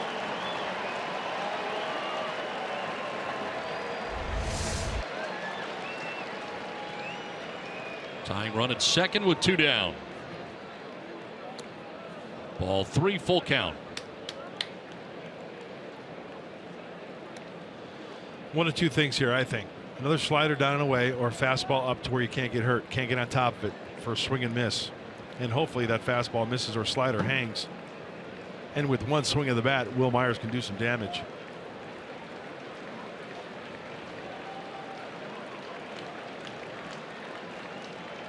Margot gets his walking lead off second with 2 down here in the 6th inning. Myers strikes out. That ends the threat here in the 6th inning. They leave Margot at second. Padres have stranded 4 as a strikeout for Santana marks his 7th of the game. Second time Myers down by way of the K.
1, Padres nothing. Saturday, Cody Bellinger leads the Dodgers against Daniel Murphy and the Nationals at 9:30 a.m. Pacific on Fox. Also, the Mariners take on the Astros at 9:30 on Fox. Check your local listings. Then at 12:30, it's Eric Hosmer and the Royals battling Francisco Lindor and the Indians on FS1. A triple header Saturday. Get your baseball fix right here on Fox. Last half of the 6th inning, and Joe Mauer to lead it off here against Nelson Lamet. Pitch 74 of his out and grounded back to Lamet, off his glove, and nobody's going to be able to do anything with it. Once he couldn't field it, got in behind the mound, and Aswahe and Ibar both pursued, but Mauer beats it out. Infield hit for Joe Mauer starts the bottom of the 6th inning. Well, it's one of those as a pitcher. It's very, very frustrating. There are, change-ups thrown by pitchers, and then there are change-ups off the bat. This right here, it's a big swing, but it's not hit that hard. I mean, it's not a screamer, but still one that a pitcher gets frustrated because it's right there in the breadbasket and you can't grab it. Try to work for a grounder here and get 2 quick ones. So lead runner on here in the 6th inning for the Twins. Jorge Polanco 1 for 2. Struck out in the first, single to center in the 4th, showing bunt, dropping a good one down the 3rd baseline. Hedges throw just in time to get him, and the sacrifice complete as Mauer takes second base.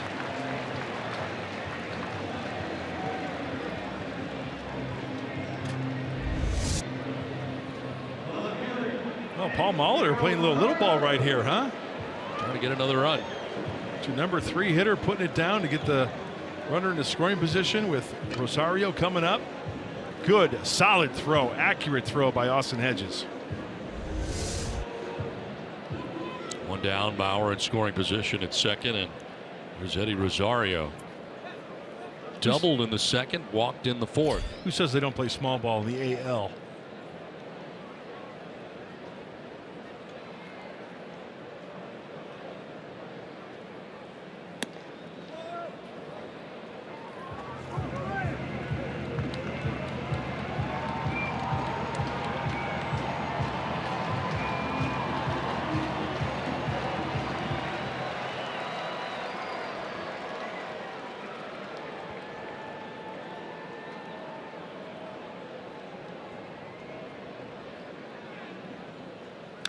Foul back to the screen, 1-1.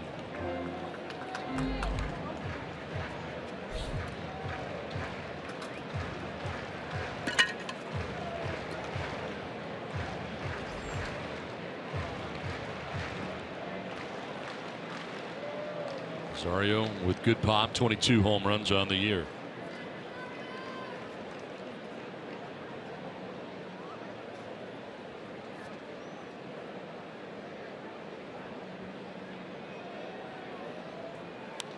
Foul back, and it's 1-2. A 4 strikeout night to this point for Lamet. He's walked only 1. Actually, check that too. Working with 1 out and Joe Mauer at second base.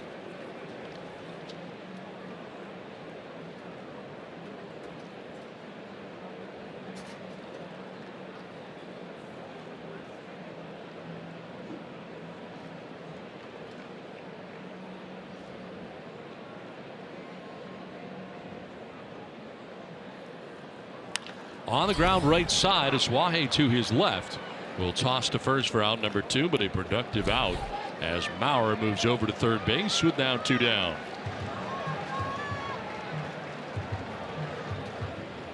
So 90 feet away with an insurance run here for the Twins as Byron Buxton makes his way to the plate here and on the right side. He's flied out to the warning track in center. Last time up, struck out swinging.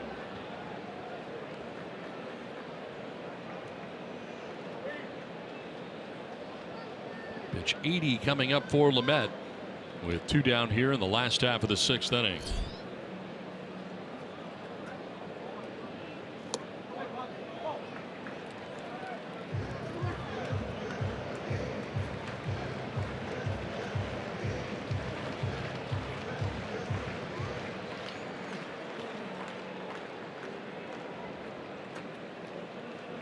Twins have left 3 men on so far in the first 5 innings.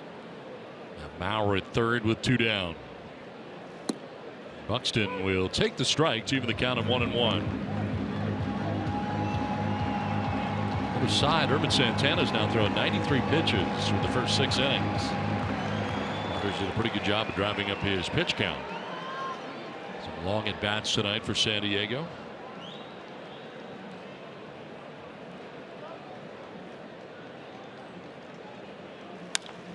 Fouled off to the right.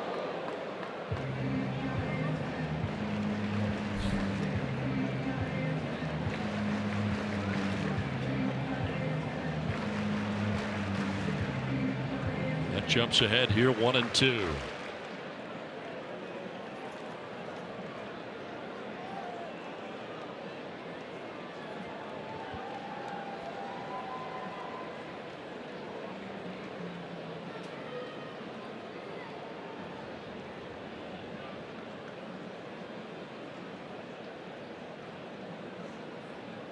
Swing and a miss, and Lamet strikes out Buxton.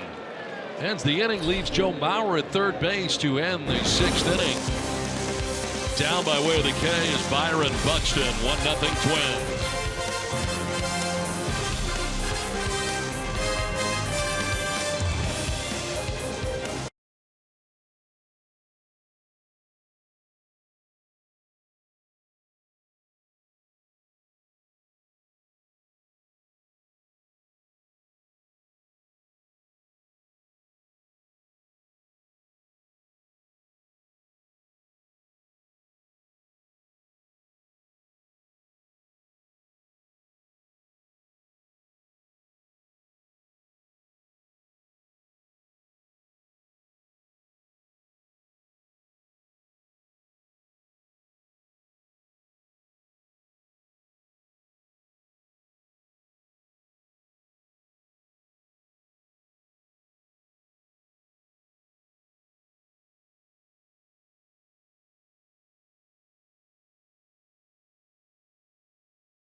In a very well pitched game, Urban Santana goes 6 shutout innings, striking out 7 along the way, and the Padres stranding 4 men on base in some key situations, getting out of some jams. And on the other side, to Nelson Lamet, he's gone the first 6 innings as well, and he's given up just the 1 run so far in this outing.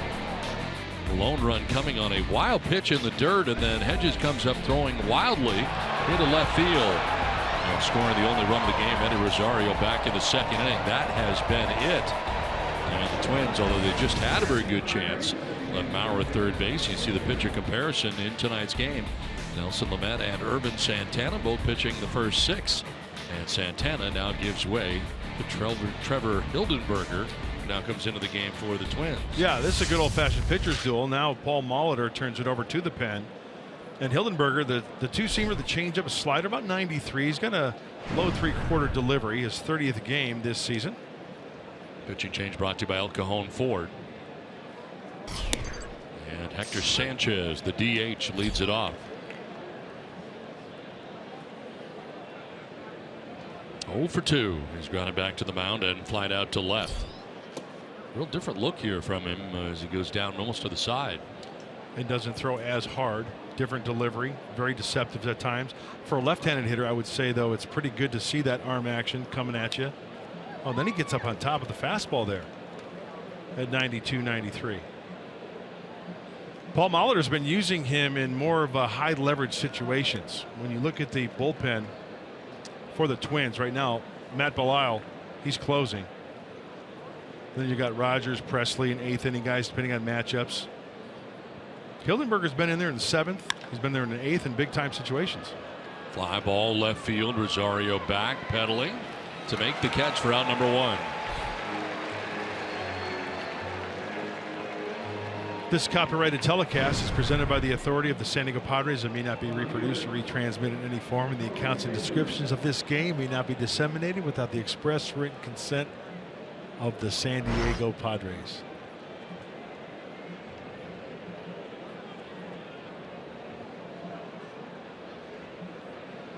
One down here in the 7th, and it brings up Corey Spangenberg. Trying to bunt his way on, just drags it. Hildenberger will flip glove to glove, and in time to get Spangenberg. Nice play, 2 down. Glove to glove from Hildenberger. Very nice play. No room for error because we know how quickly Corey Spangenberg can get down the line. He drags it with him. The race is on. No time for the transfer. Perfect game of flip going on right there between Hildenberger and Mauer. Well played, Mauer. So 2 down here in the 7th inning. And it brings up Eric Ibar. Padres shortstop has walked, stolen a base, and last time up flied out to left fielder Eddie Rosario. That was back in the 5th inning.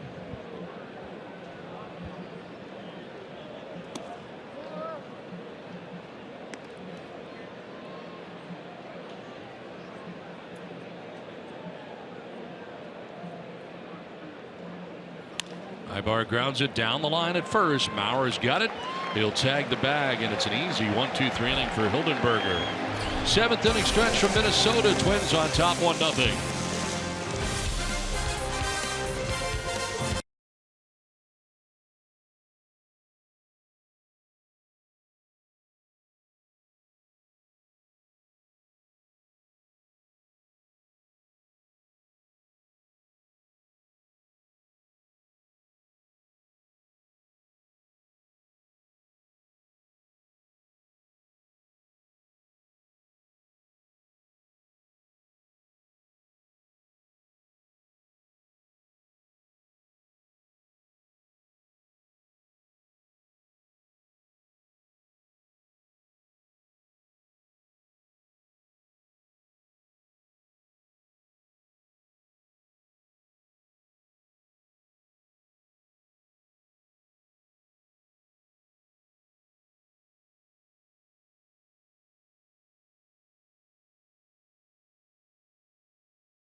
Padres baseball brought to you by Petco, where the pets go.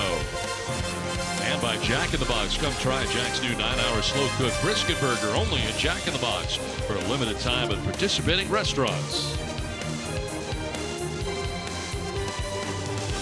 And we will see you tomorrow night, as the great Jack Buck said. Kirby Puckett.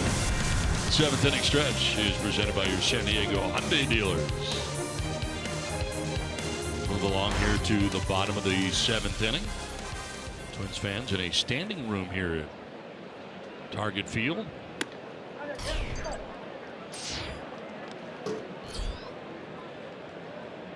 Max Kepler leading it off here for Minnesota in the 7th. Dinelson Lamet back on the mound for the 7th. And a liner to right field. That's going to get down. Flash over to cut it off. Spins and fires towards second. Does a nice job getting it back in quickly and holding Kepler to a leadoff single here in the 7th inning.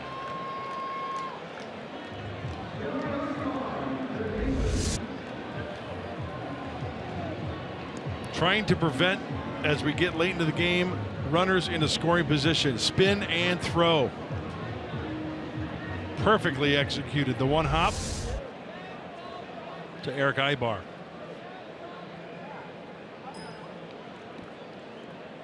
So lead runner on, and Eduardo Escobar coming up. Escobar struck out in the second, flied out to center in the fourth.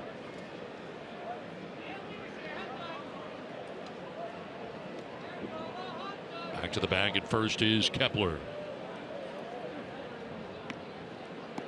Comes Andy Green. Double-barreled action in the Padres pen right now, and Green headed to the mound. Only 85 pitches right now for Lamet. See if this is a discussion or a pitching change. It is a pitching change. So that's the night for Lamet. Gives up a leadoff single in the 7th inning, and he will head to the clubhouse. Twins have a 1-0 lead. Pitching change from Target Field in Minnesota.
Quarter caps, me and the guys here, the bullpen are going to challenge the San Diego Growlers to a game of Frisbee. We just got tired of running poles and running sprints and stuff like that, and aerobic was a good way to stay in shape. A team camaraderie, a little competitive juice, and you actually get a lot better workout in. Looks like a lot of fun Friday on Padres POV, presented by Nissan. Padres bullpen challenges the San Diego Growlers as they take on a game of ultimate Frisbee. Catch the action Friday after Padres Live. I see them do it all the time in the outfield here. I didn't know they were competitive. It's a lot of fun. It's a great way to not really think about getting exercise. Yeah. Well, Dinelson Lamet leaving here after 6+ innings, responsible for the runner at first base. As Buddy Baumann takes over for him now, the left-hander coming in, and Eduardo Escobar stands in on the right side. 0 for 2 in the ball game. And a first pitch strike over the outside corner.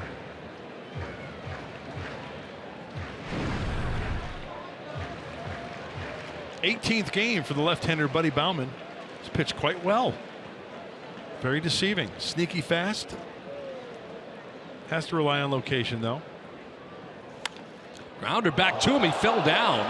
Kicks off him all the way over by the first base line, and everybody's going to be safe. Came to the end of his delivery, fell, and that ball hit him in the side and kicked over to first base. Appears to be okay.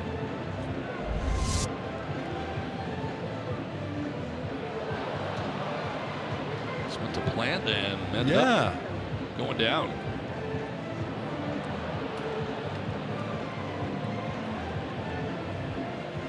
It's a base hit for Escobar.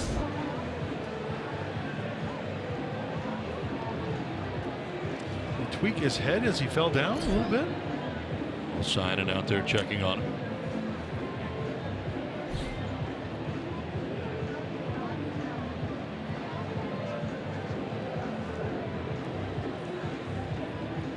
my gosh, did he get hit in the eye? Looks like it. Looks like his left Yeah. eye. We just noticed.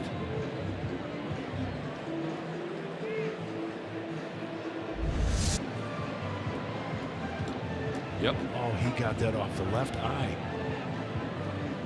Wow.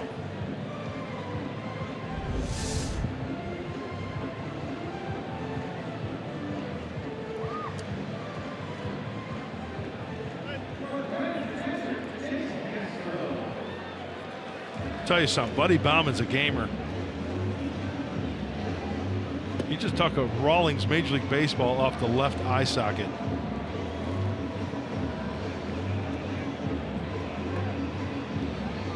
Wow.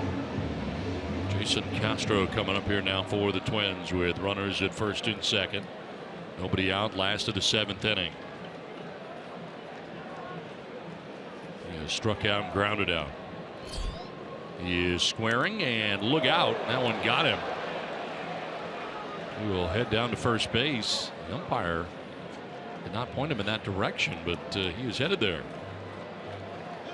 Now he'll go. They check to see if he swung or not. Didn't offer, and Andy Green now pops out of the dugout. He did not indicate right away to first base on the hit batsman. Yeah, if he offers it that and hits his hand, that's a strike. It's a dead ball strike. Let's see if he kind of. No, he was pulling back, right? Yep, got him on the hand. Yep. Bat square, he pulls back, gets him in the left hand.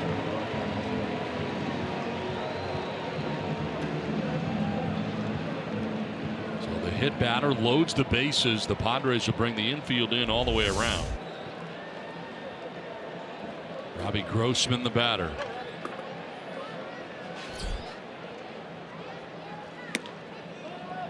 Ball one.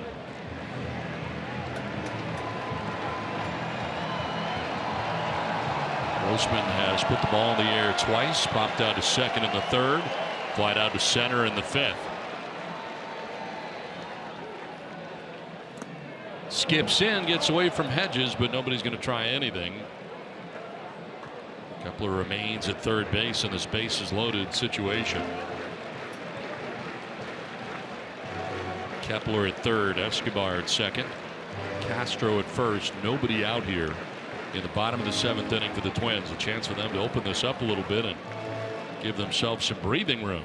Well, let's see if Buddy Bauman tries to bury something inside to the right-handed hitting Grossman. Switch hitter batting against the lefty Bauman. Foul tip for strike one. Because that's the ideal situation. Get in his kitchen, break his bat, a little grounder, so he can play catch with Austin Hedges. Get that force out at the plate.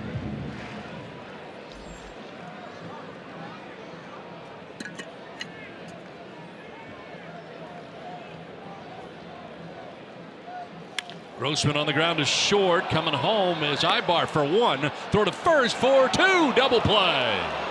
Nicely done. 6-2 to 3 on the DP. 2 down.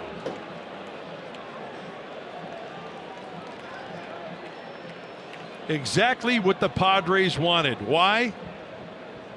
Because Buddy Bauman hit his spots. Great location in the kitchen. There's playing catch with Austin Hedges, creating the throwing lane, and just gets him at first base. Great footwork by Austin Hedges. So Bauman headed out as Dozier's coming up. Runners will be at second and third with 2 down. Craig Stammen coming in. Twins have a 1-0 lead.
was bases loaded with nobody out. Now it's second and third with 2 down, and the new pitcher for the Padres is Craig Stammen into his 54th game of the year.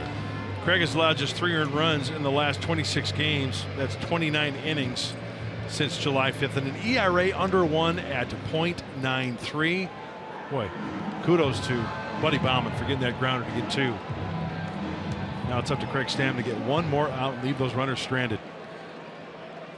Brian Dozier, a tough out, no doubt. Runners at second and third. They're Escobar at third, Castro at second. And Brian Dozier been 0 for 2 with a walk. All that was against Nelson Lamet, the starter. And he'll take strike 1 from Stammen.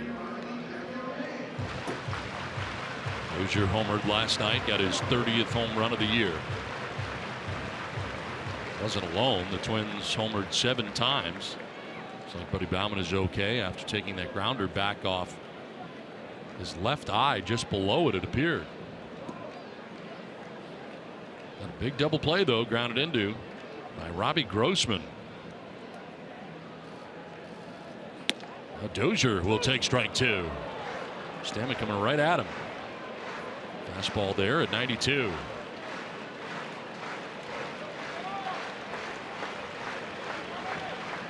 .36 of 50 inherited runners have been left stranded.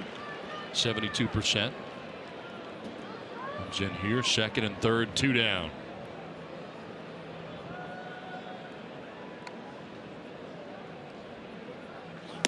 Dozier takes a close pitch for ball 1. Remember, Craig's got that 2-seamer that comes back against the righty on that outside part of the plate. They kind of give up on it, then bang, right on that outside corner. That one looks like maybe a little 4-seamer off the plate. Didn't have quite the 2-seam movement.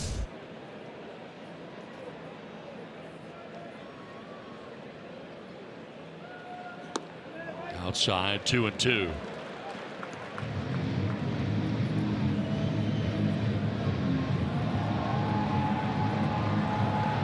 Dozier batting here with runners at second and third, trying to add on to a 1-0 advantage for the Twins. Well pitched ball game tonight into the 7th inning with 2 down.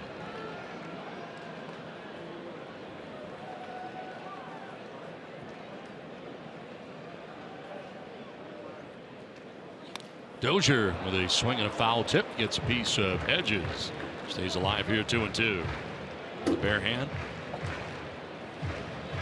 Looks like it. Yep.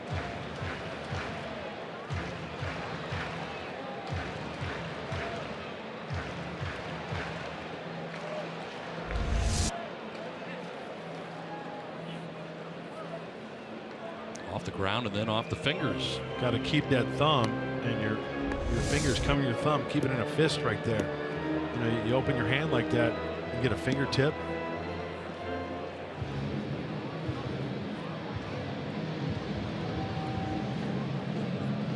Pitching coach checking out matchups right now. Darren Balsley as Brian Dozier. There's a count here of 2-2. Runners at second and third, 2 down. Here in the Twins' 7th inning.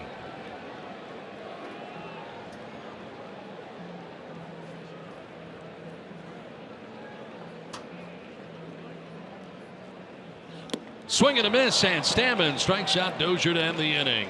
Nice strikeout of Dozier keeps this a 1-run deficit for the Padres. Big strikeout for Craig Stammen. To the 8th we go, 1-0 Twins.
All right, Mike and Tony, thanks very much. Back here at Target Field in Minneapolis, Minnesota. Jabari Blash leading it off. Trevor Hildenberger back out there again.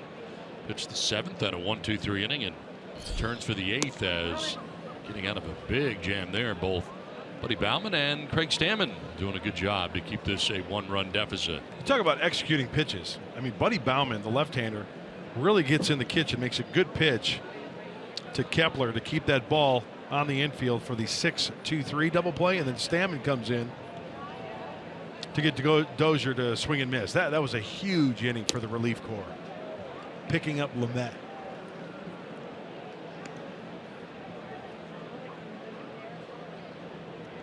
Jabari Blash is 0 for 2 in the game. He is flied out to center, flied out to right, and takes the strike over the outside corner.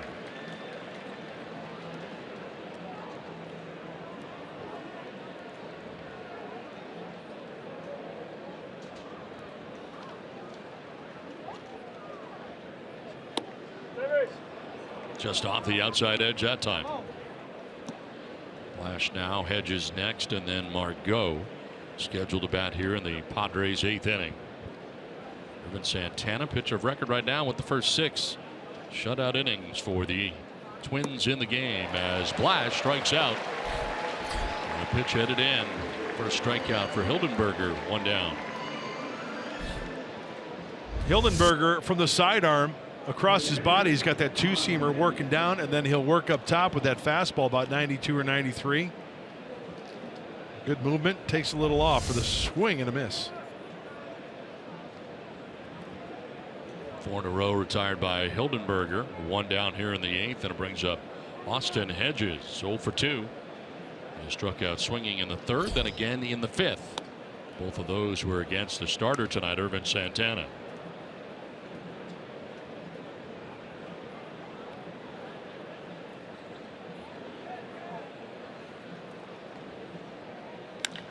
Fly ball struck well to left field. Back goes Rosario onto the track at the wall, and it is gone.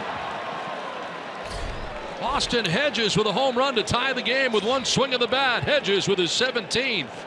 And just like that, it is 1-1. Well, the Padres get out of a jam in the 7th, come out here in the 8th, and tie the game.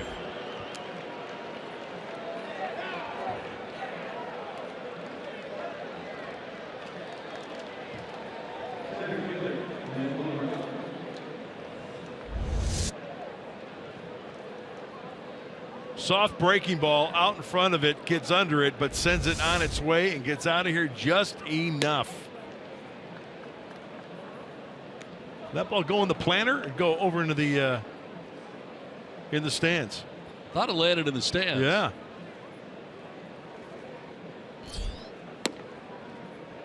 Manuel Margot, 1 for 3. Hedges, as we mentioned, have been frustrated striking out twice. Now he homers his 17th of the year. Most home runs by a catcher this year, Wilson Contreras, leading in that category, 21.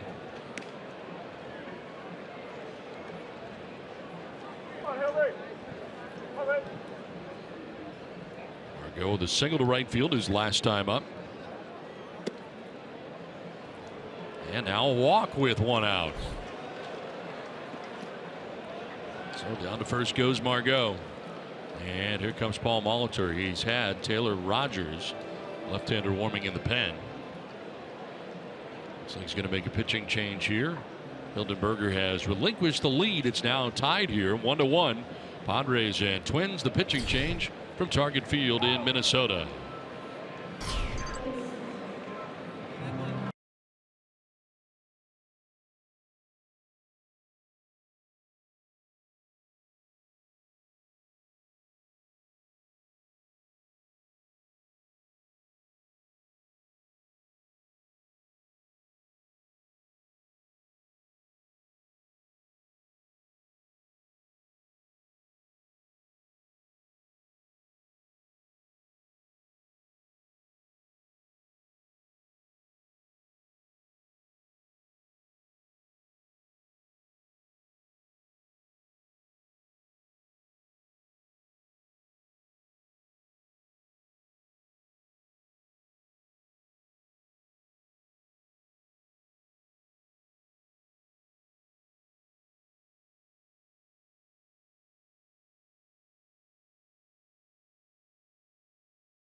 Denver and then begin a 3-game series against the Colorado Rockies.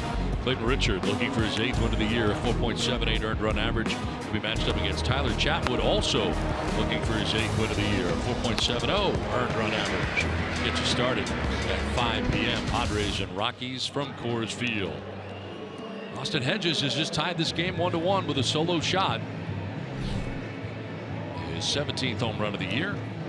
Pitching change here now for the Minnesota Twins after Trevor Hildenberger was in. It's now Taylor Rogers. Well, 62 outings now make it 63, career high. He had 57 in 2016 for Taylor Rogers. It's going to be lefty on lefty here. Boy, righty's hitting .281. Really good numbers against lefties, though. Well, they shift on the right side to the Twins as a first pitch strike. Over the outside corner to his Wahe. There's the shift. They keep it tight to the infield. The double play possibility. Wahe doubled in the third. A 1-for-3 night for the Padres second baseman.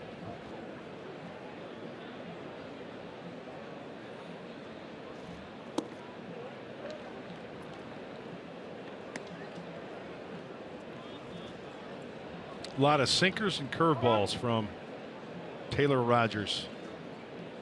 Not that overpowering, about 92, 93.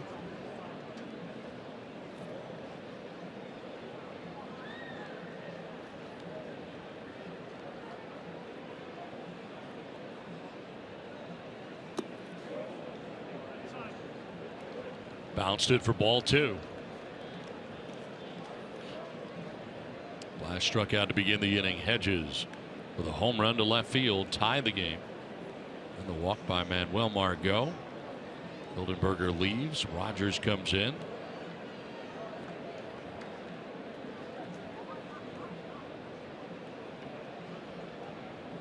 Check on first, and Margot back to the bag. See if anything's on here with the count of 2-1. Could be. You never know. 2-0, not so much. You don't want to take the aggression out of the hitter, right? 2-1, kind of a different story. Ground ball right side, could be 2. They flip to second for 1, on to first. It'll be late. They do get the lead runner though in Margot. 4-6 on the force out there. And as Wahe reaches at first with now 2 down in the inning. It was a nice way they were turning this with the shift on the second base side. Got to go over, stop, and then redirect.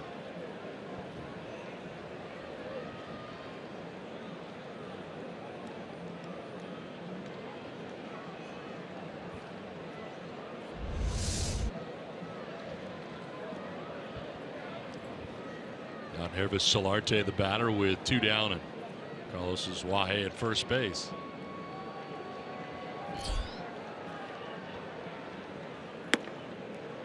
Pitch up high for ball 1.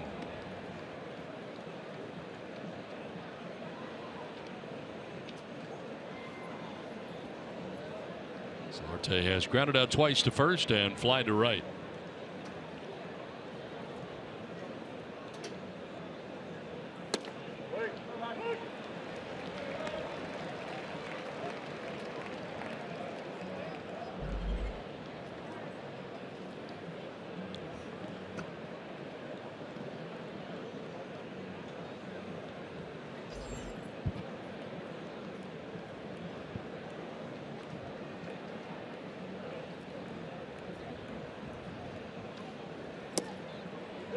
Just missed. 2-1. Well,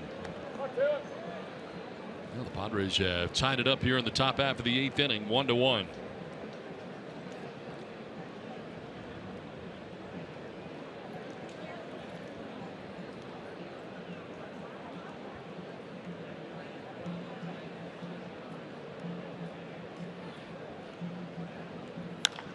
Line down the right field line, headed towards foul ground and into the seats.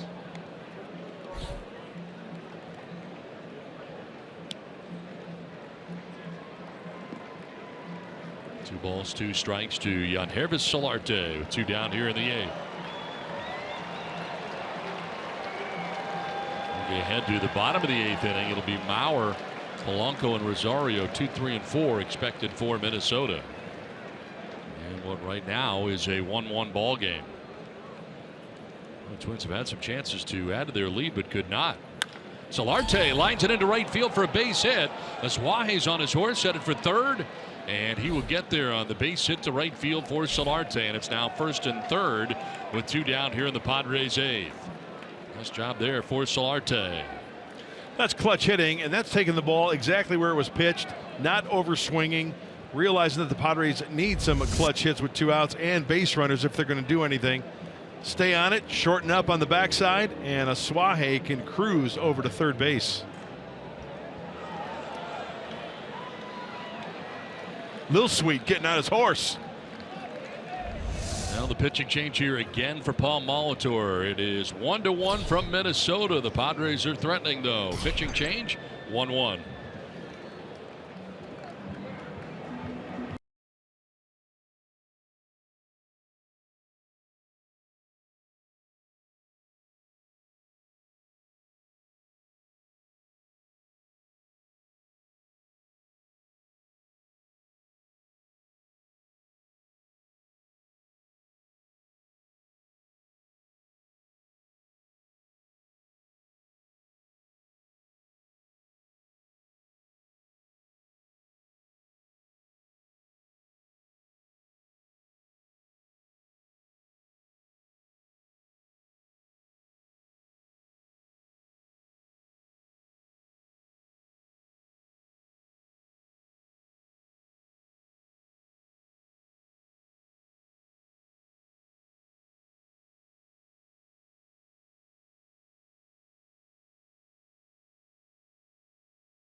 And Twins are tied up 1-1, and the new pitcher Alan Buznitz comes into the game now, the right-hander, trying to keep this a 1-1 game.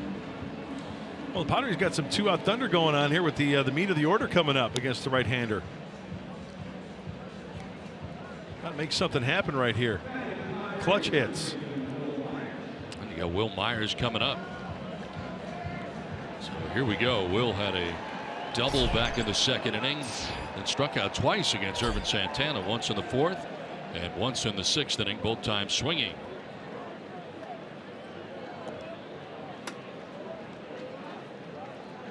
This guy's got a live arm. We know that Will Myers can turn around a live fastball. I'm talking above 95. See if he gets something early to offer at. He'll also throw a curveball. Myers swings and misses at a high fastball.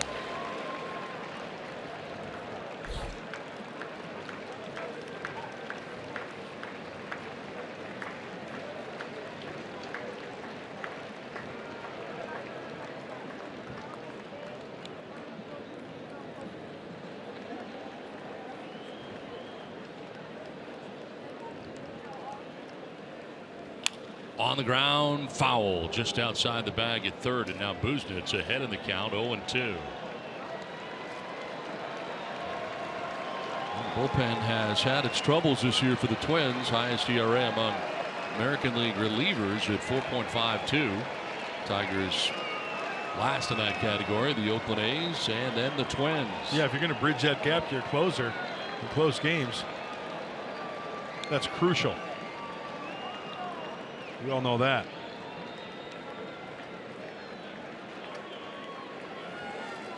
Myers lifts it in the air to shallow right field. Kepler coming in, and the right fielder puts it away.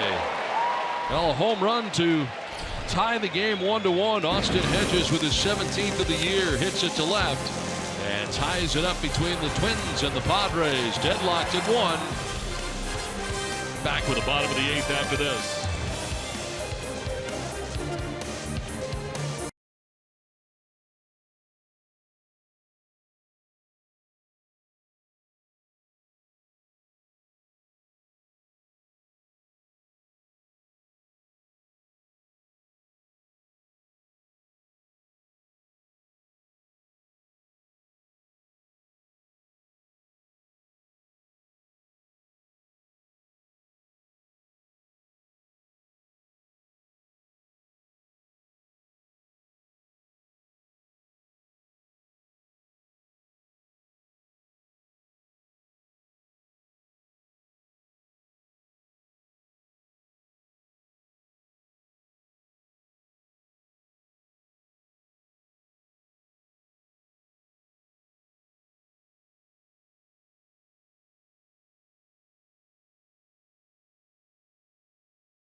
The game, we take you back to the 7th inning and getting out of a jam after this one went off the side of the face. Buddy Bauman, they were able to get a big double play. He stays in the game. Kind of guts it out here, and this with the infield in. Ibar to the plate for 1, on to first for 2. Then the strikeout for Stammen. Brian Dozier ends that inning and keeps it a 1-run deficit for the Padres. They come back to tie it up 1-1 on the home run by Austin Hedges. And here we go to the bottom of the 8th inning. 4th pitcher of the game for the Padres as Kirby Yates checks in. Last time out for Kirby was Sunday in Arizona, and this kid Kirby Yates is a strike thrower. 10 interleague appearances this season, an ERA of 1.1, 80 strikeouts, 19 walks, and 51 1/3 innings pitched. Joe Mauer leads it off here for the Twins in the 8th. And takes the high strike for strike 1. 2-hit night for Mauer. Single to left in the 1st. Infield hit in the 6th inning.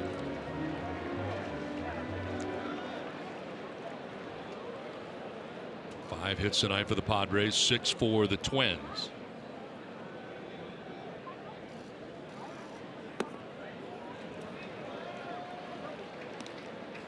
So the only run that the Twins have coming back in the bottom of the 2nd inning, charged to Dinelson Lamet, the starter.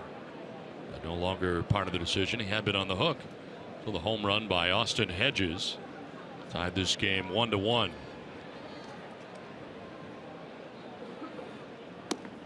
Ball 2 to Mauer.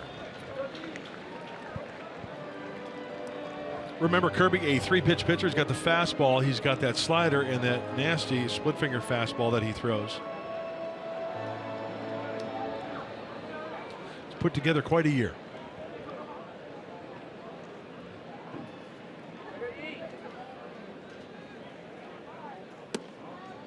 Strike called, and it evens now in 2-2.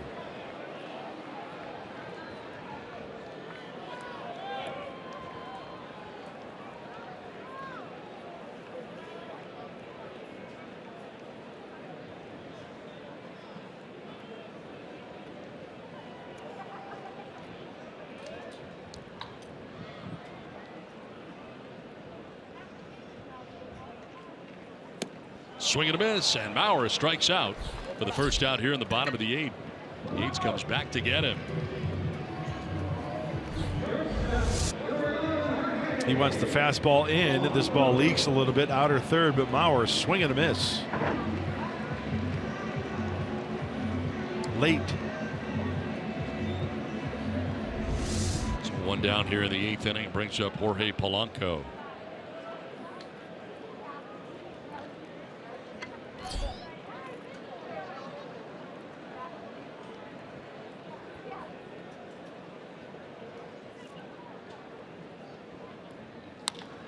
Ground ball right side. Aswahe to the outfield grass. Long throw from there, and it's late. Reaching at first base is Polanco.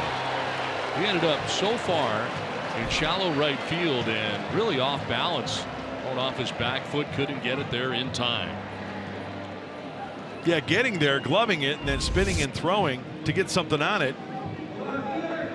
To get Polanco, the switch hitter, batting from the left side. Catch, spin, the throw. Just beats it out. Didn't really look like Polanco in the beginning there was really beating it out until he got down the line. That was close.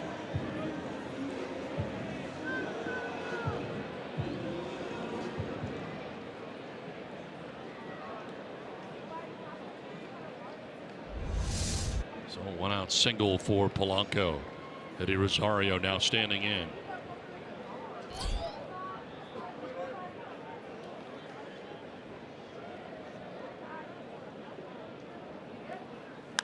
And Rosario pops it up, foul ground. Solarte going over as far as he can, but that's well back into the seats.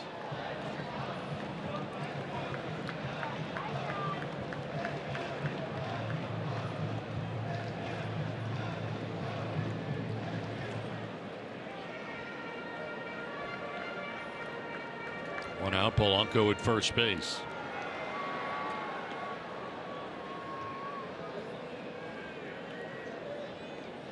Polanco gains his lead. Myers customarily playing just in front of him.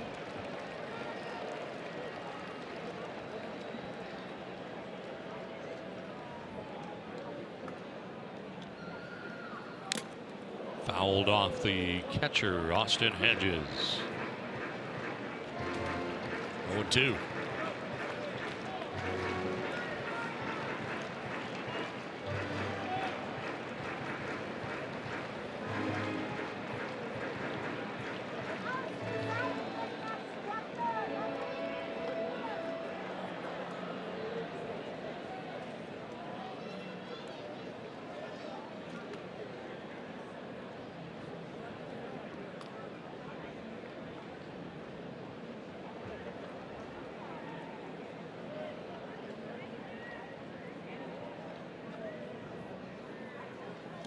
In the dirt, and that one blocked there by Hedges. 1-2.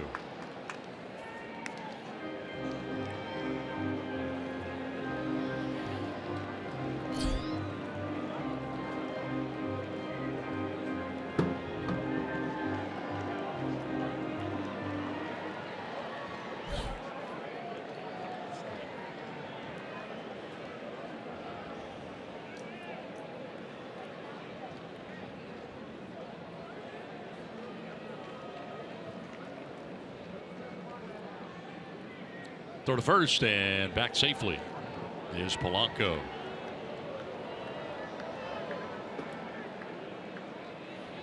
It's the fourth arm used tonight. Lamet went the first 6+, giving up the only run the Twins have. Bauman for 2/3, Stammen a third. Now Yates begins the 8th. Struck out Maurer, the base hit for Polanco. Now 1-2 pitch. And Rosario lifts a fly ball to left field. Spangenberg, the left fielder, in for out number 2 of the 8th inning. So Polanco back to first, 2 down.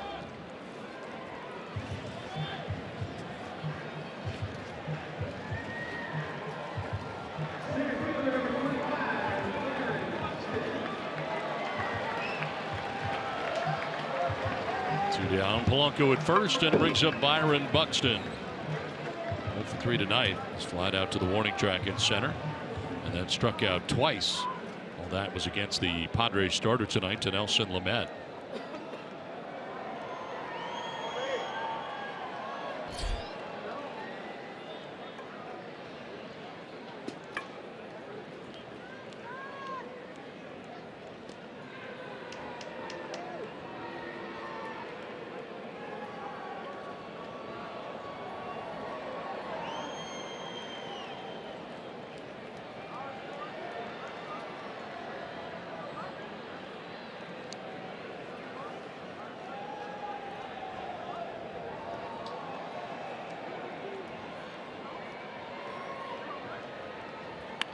Trying to bunt here, and it's well placed just by the mound, and reaching will be Buxton. Getting Polanco to second base. Didn't expect that. With 2 outs in the inning, Buxton with a bunt single to get on and put the go-ahead run into scoring position. I think that caught everybody by surprise.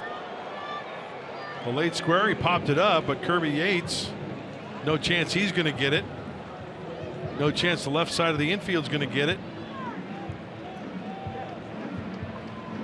Maybe thinking about going to second for the force, but he was too close there. Don't want to force it, throw it away. Andy Green's going to make a pitching change here. Kirby Yates coming out. As the Padres here with 2 down. The Twins have runners at first and second. Brad Hand coming in. Tied at 1.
With 2 outs, the Twins have runners at first and second. Brad Hand comes into the game. Comes the 5th Padres pitcher of the night in this 1-1 contest. Last time out for Brad was Saturday in Arizona. He threw an inning, gave up a hit, walk, and a strikeout. His 66th game for the All-Star left-hander.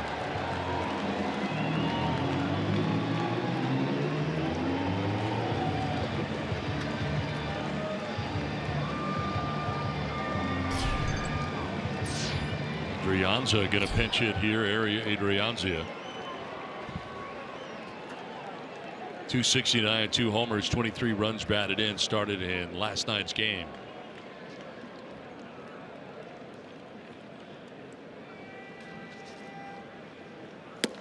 And he'll take strike 1.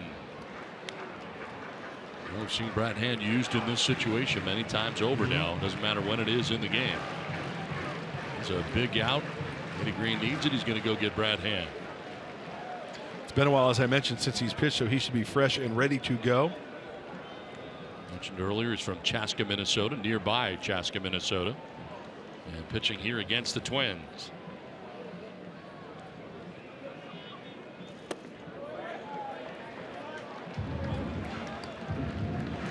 On a strike to Adrianza.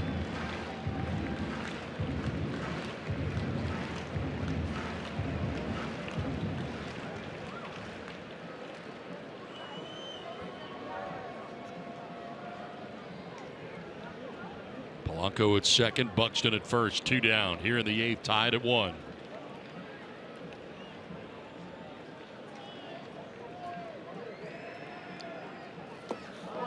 Down and in. Did he go? No. They check with first base umpire Doug Eddings.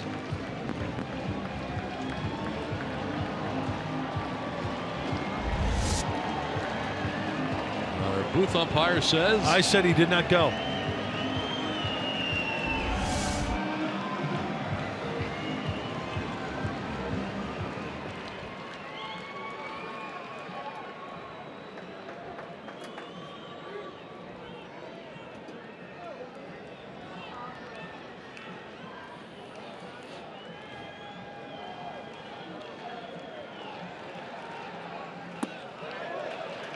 3-1 now to Adrianza.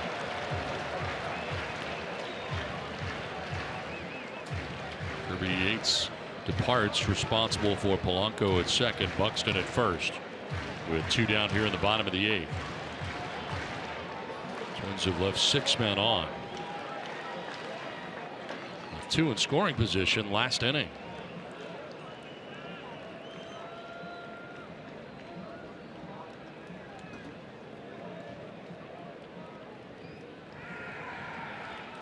Adrianza grounds it towards short. Ibar is going to go to first, and he'll get it there in time to end the inning. So the Twins strand a pair. We head to the 9th inning, tied 1-1.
We get to the 9th inning.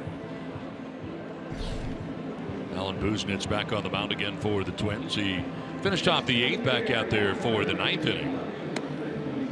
And a 1-1 game tonight. Padres have Hector Sanchez, Corey Spangenberg, and Eric Ibar scheduled to bat. So you got a guy who loves the fastball. You got some speed in Spangenberg. Let's see if the Padres can put something together here and get on the board to break this 1-1 tie. So some defensive changes here for the Minnesota Twins as Adrianza stays in the game and takes over in left field. And moving from left to right is Eddie Rosario. So Adrianza in left, Rosario in right, and Hector Sanchez leading it off and taking ball 1. Hector 0 for 3 in the ball game tonight. He's grounded back to the mound, flied out to left twice.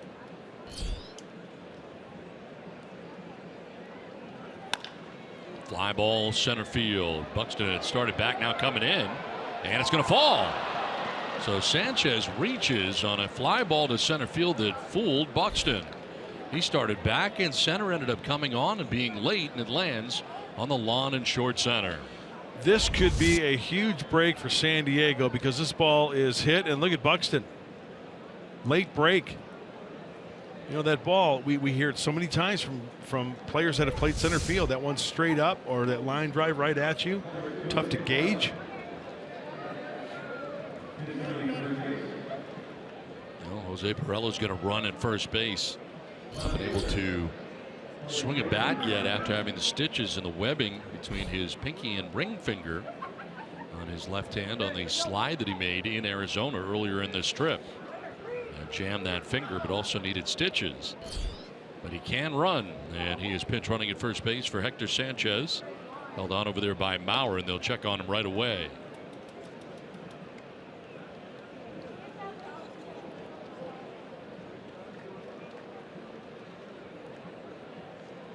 Hoffman with a series of signs for Corey Spangenberg.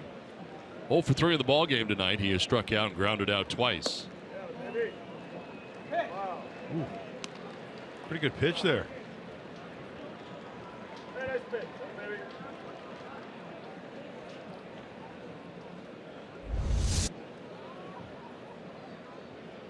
I'll say. Yeah. Call the ball.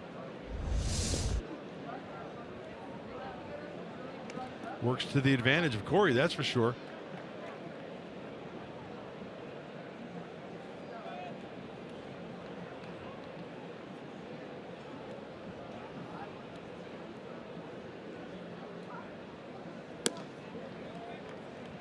Two and 0. Spangenberg now, the Ibar waiting on deck. Padres batting here in the top of the ninth in a 1-1 game. Huge gap in right center field. Buxton playing on the shortstop side of second base in center. Boy, if he gets something soft and pulls it that way. Fastball by him at 95.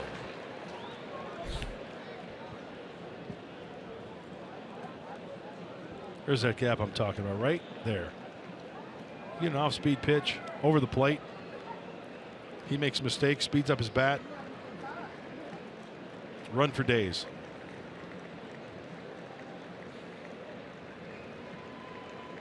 Runner goes. The pitch is a strike. Throw is high. And out at second base is Perella, even with the high throw by Castro. Polanco, the shortstop, went up to get it and comes down and applies the tag.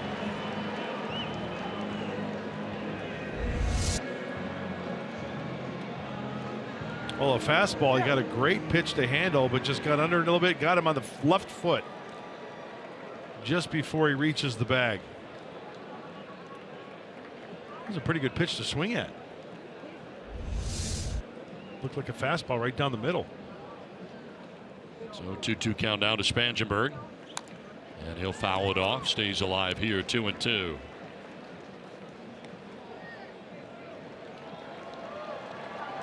That hurts. Padres had the lead runner on in the ninth inning, but Perella, the pinch runner, caught trying to steal second base.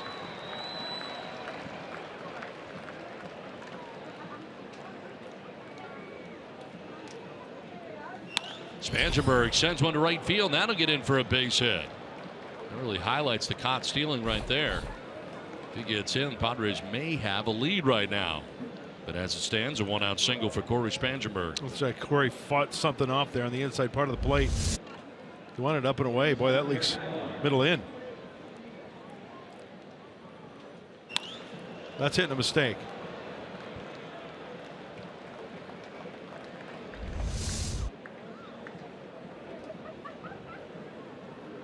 Now one on for Eric Ibar.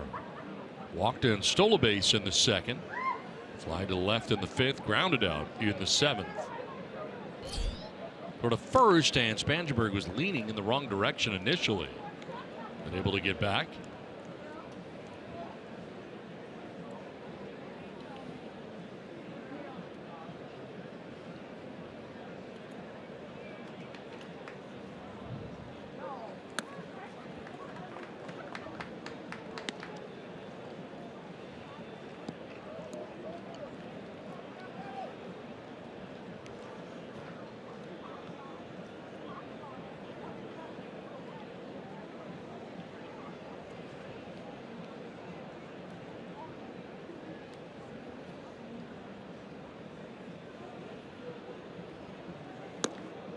In there for a strike, 1-1 to Ibar. Buznitz coming into the game to get the final out of the eighth. The first out here of the ninth inning. Padres have the go-ahead run at first base with one out in the inning.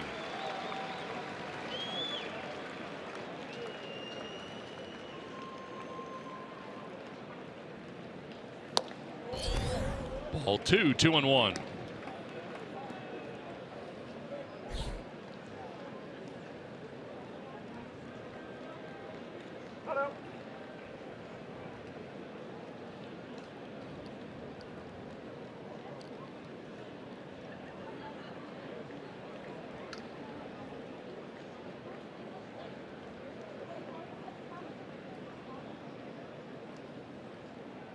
Buznitz backs off. Long time in between pitches here. Well, it's a fastball count. Got speed on first base. Oh, he's going to throw something off speed here. Ibar grounds it foul over by the Twins dugout. 2-2 here to Ibar.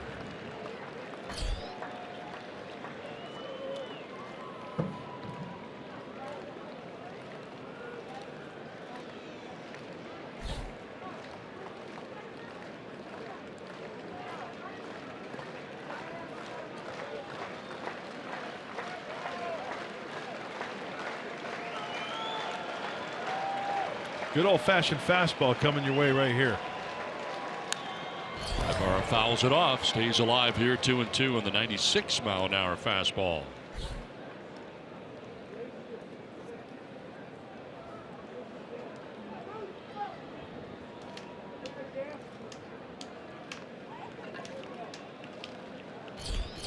Jamari Blash waiting on deck. Padres batting here in the top of the ninth in a 1-1 game. Corey Spangenberg gains his lead at first, held on by Joe Mauer.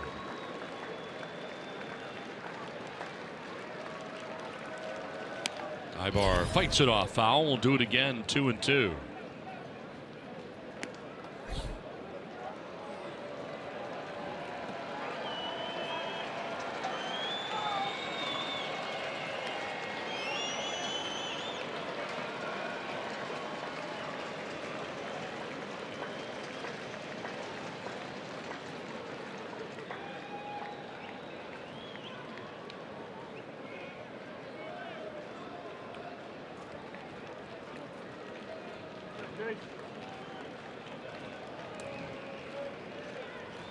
Inside, almost hit him, and a full count down.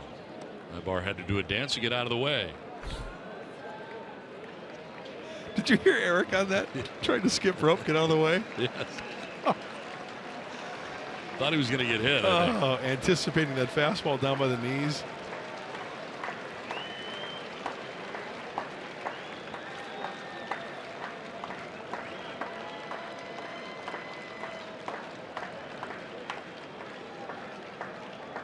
Runner goes. Ibar swings and fouls it off. That time Spangenberg started. Listen to Eric from the field mics, the previous pitch.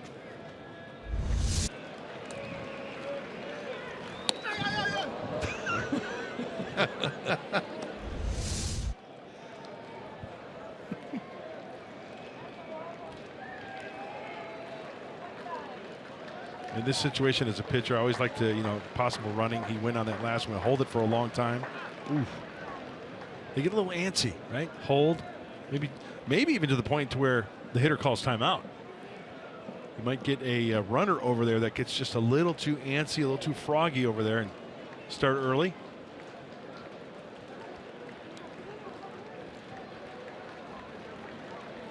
Spangenberg going as Ibar will take ball 4. So into second base he goes after the walk for Ibar. That's a great plate appearance by Eric, fouling off some tough pitches. Paul Molitor headed out here to make a pitching change with runners at first and second, one down, top of the ninth inning. Belisle, his closer, is coming into this game right now in the top of the ninth inning. Pitching change from Minnesota, tied up 1-1.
Here, the top of the ninth inning with runners at first and second, one out. Let's revisit the keys to the game, brought to you by your San Diego Honda dealers. Let's look at the keys. Padres momentum early after last night's ball game. 1 run allowed in 6 innings for Lamet. And K's grounders for Lamet. 5 ground ball outs, 5 strikeouts. Padres weren't really able to do anything offensively. They left some runners on early. And then in the 8th inning, that home run, which tied it up off the bat of Austin Hedges. 2 on, 1 away. The new pitcher, Matt Belisle, the closer for Minnesota. For the 37-year-old Matt Belisle into his 57th game. Inherits 2 runners. Been around a long time. Last 25 appearances only allowed just 4 earned runs. First pitch strike to Blash. Jabari 0 for 3 in the game, has flied out to center, flied out to right, and struck out swinging.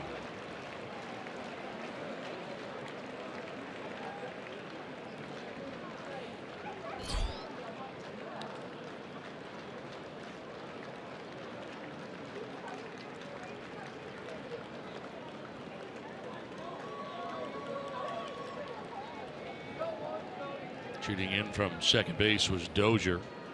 Trying to keep Spangenberg close to the bag at second. Represents the go-ahead run here in the top of the 9th in a 1-1 ball game.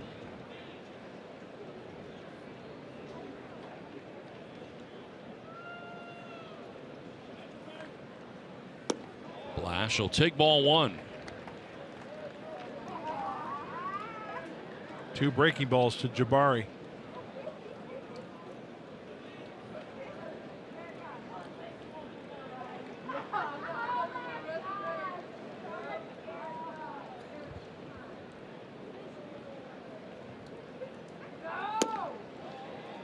Missed away, 2-1. Alan Buznitz responsible for the 2 men on. And Spangenberg at second, Ibar at first. He finished the 8th, started the 9th. Now the Twins going to their closer, Matt Belisle here. Trying to keep this game tied and push it into the bottom of the 9th inning and give him a chance to win it.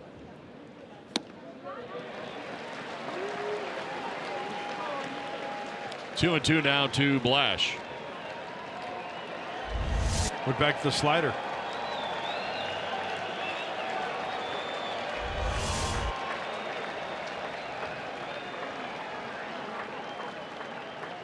Spangenberg at second, Ibar at first.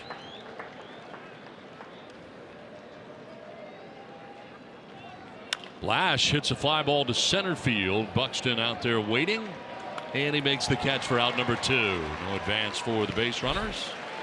2 down in the top of the 9th inning. He had a hanger right there. It was a breaking ball that Matt Belisle did not get out where he wanted it. He wanted this one down off the plate. Possibly with a swing and miss. Got away with one there. Look at where the glove of Castro is, right? And then, oh, middle in, hanging breaking ball, working underneath it. Well, here's Austin Hedges with 2 down and runners at first and second. Go ahead run in scoring position here for the Padres in the 9th inning.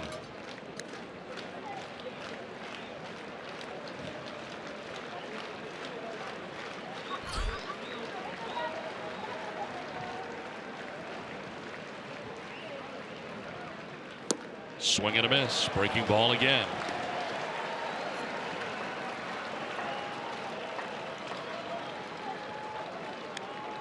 You know, a ground ball to the center fielder would be quite nice.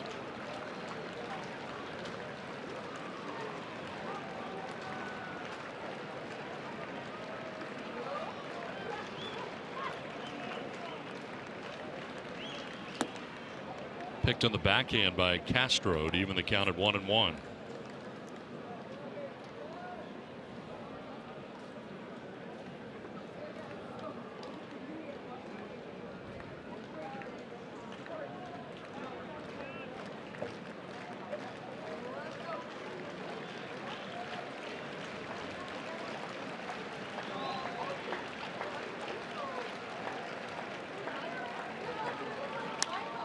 popped up.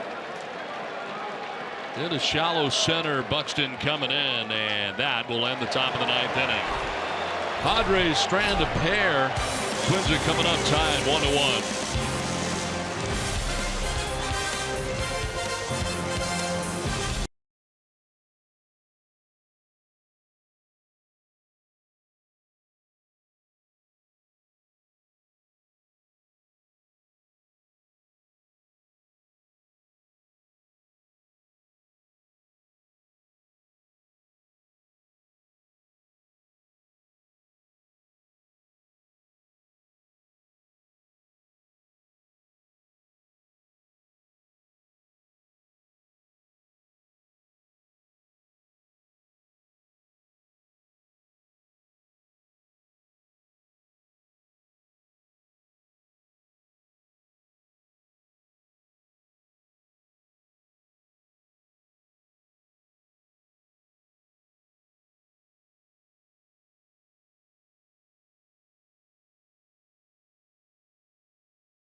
For the 9th inning here at Target Field in Minneapolis, Minnesota. Right hand back out on the mound for the Padres. He came in to get the final out. In the last of the 8th inning, Twins stranding 2. Twins have stranded 8 in the game. Eduardo Escobar coming up here to lead it off for Minnesota in the 9th inning. And Brad Hanley, Chaska, Minnesota native, on the hill tonight for the Padres.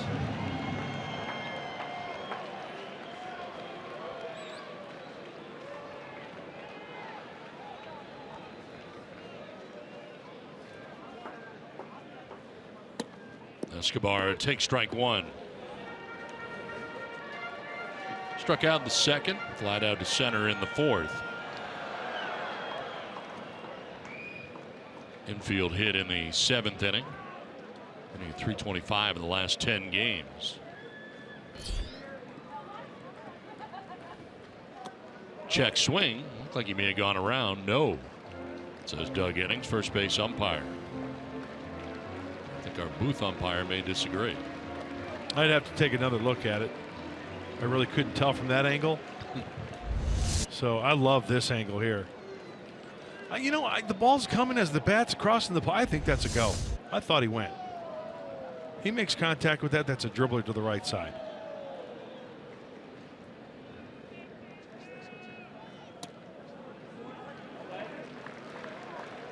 Two and one to the leadoff hitter for the Twins here in the 9th inning.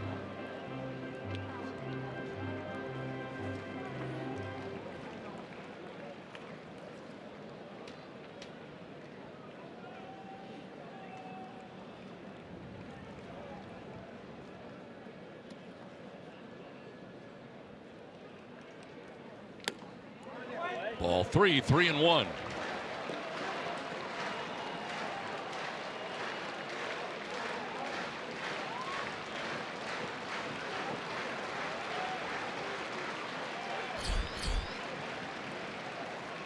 Jason Castro waiting on deck. Twins batting here in the last half of the 9th inning in a tie game, 1-1.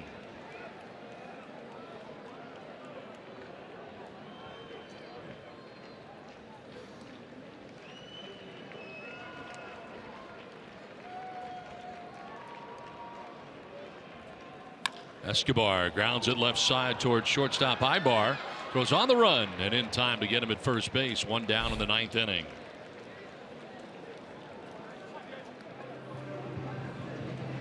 Looks like Escobar can scoot down the line quite a bit, and Ibar knows that. Quick on the transfer and from the ear, gearing it up just a little bit more to get him by a step. down in the 9th inning brings up Jason Castro. Last night hit 2 home runs in the game, his 8th and 9th of the year. A little different feel here tonight, though. Breeze blowing in from right field. Last night Twins hit 7 home runs in the game.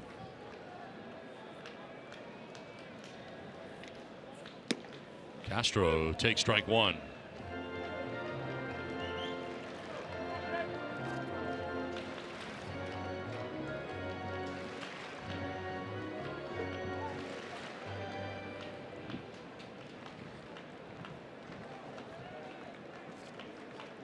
Gap out in right center field for Castro. Lefty on lefty matchup. And that'll drop in there for strike 2. So hand to head here, 0-2. You know, Brad can hump it up a little bit too. 97 he's touched this year. That one at 94. Great location. Both closers in the game. Matt Belisle came in last inning for the Twins. Brad Hand came in last inning, and here he is in the 9th inning after getting the last out of the 8th. And a pop-up right around the mound. Myers coming from first base, and he'll catch. Out number 2 of the bottom of the 9th inning. So 2 away, base is empty.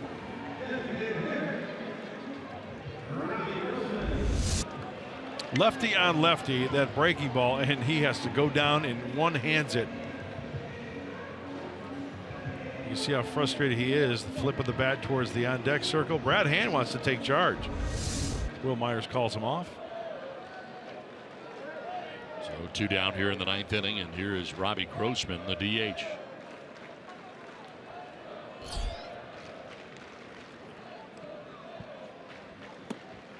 Check swing. Did he go? No. First base umpire Doug Eddings.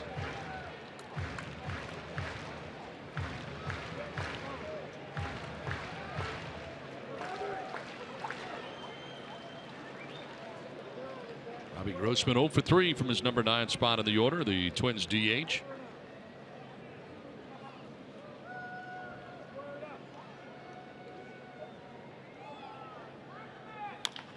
On the ground, foul.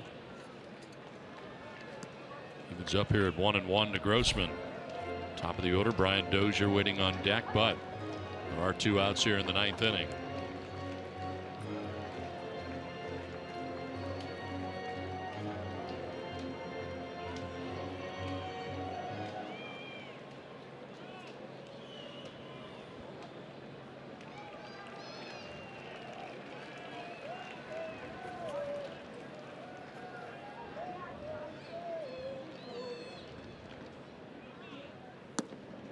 Ball 2, 2-1 now to Grossman.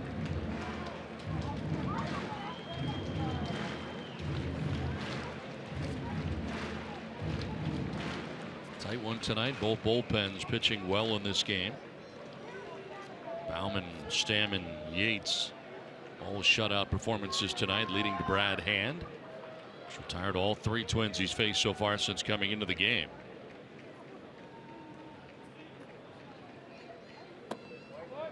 Ball 3 as he falls behind Grossman. 3-1.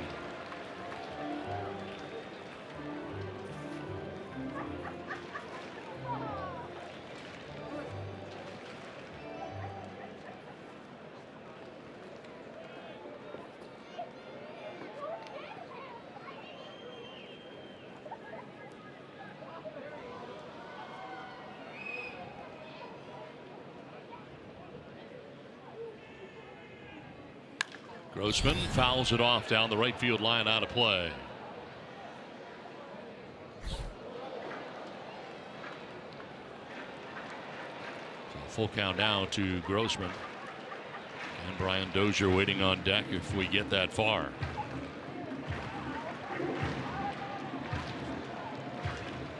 Brad Hand of the Padres trying to push this into extra frames tonight in Minnesota.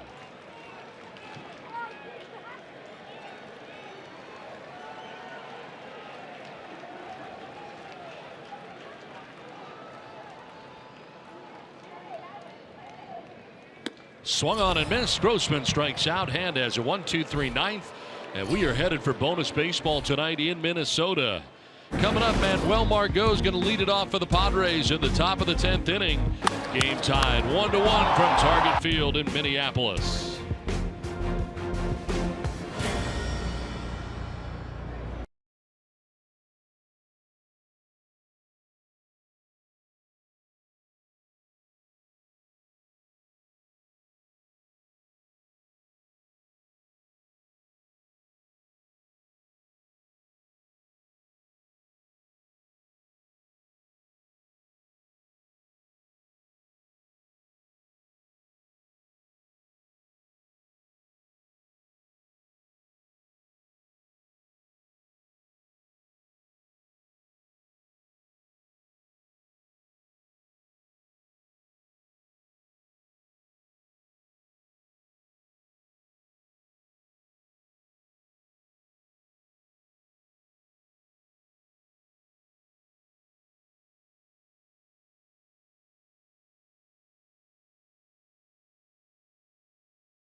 Minnesota. Well, the Red Cross depends on financial donations to be able to provide disaster relief immediately. Help people affected by Hurricanes Harvey and Irma by visiting redcross.org or texting the word Red Cross to 90999 to make a $10 donation. Tied up 1-1 to the 10th inning. And Matt Belisle, the closer for the Twins, got 2 outs in the ninth, back out there for the 10th. Top of the order for the Padres, Manuel Margot is going to lead it off. Margot has singled and walked in the game. 1 for 3 as he takes a pitch outside for ball 1. You got to love free baseball from the land of 10,000 lakes. Bonus baseball tonight from Minneapolis. Free.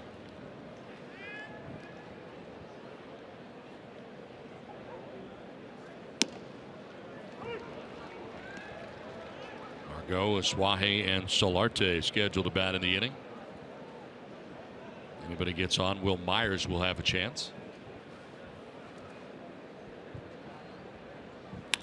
On the ground toward shortstop, Polanco stepped to his left and able to get Margot pretty close. Man, he got down the line pretty well.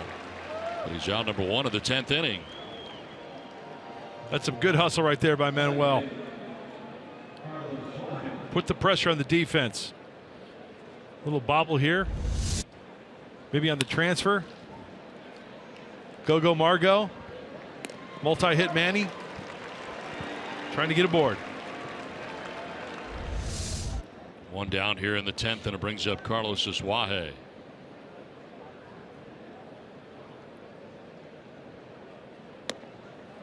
Takes strike 1. Aswahe with a double back in the 3rd inning. 1 for 4 night for the Padres second baseman.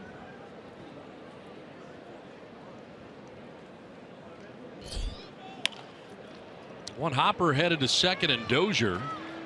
2 quick outs here for Belisle in the 10th inning.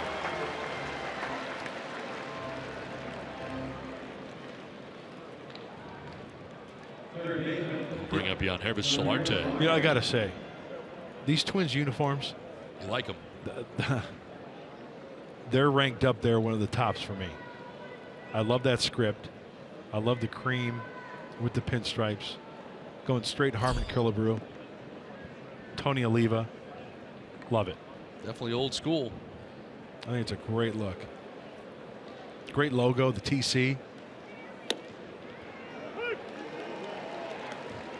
Solarte tonight with a single his last time up. That came in the 8th inning. 1 for 4 in the ball game. Tied up 1-1 here in the 10th. And Solarte sprays it foul, back to the screen. I'll see if Bilal tries to keep the ball away from Solarte, give it him left field. Don't want to leave anything soft that you can have him jerk out of the ballpark that way. He wants to try to maybe hit him a fly ball this way, if the ball's going to be hit in the air.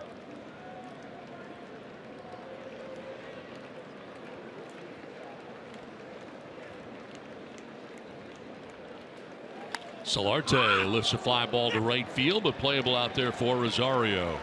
Puts it away and ends the top of the 10th. Padres down in order to the bottom of the 10th. Tied 1-1.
Twins who would strike first back in the 2nd inning. Errant throw here by Hedges into left field.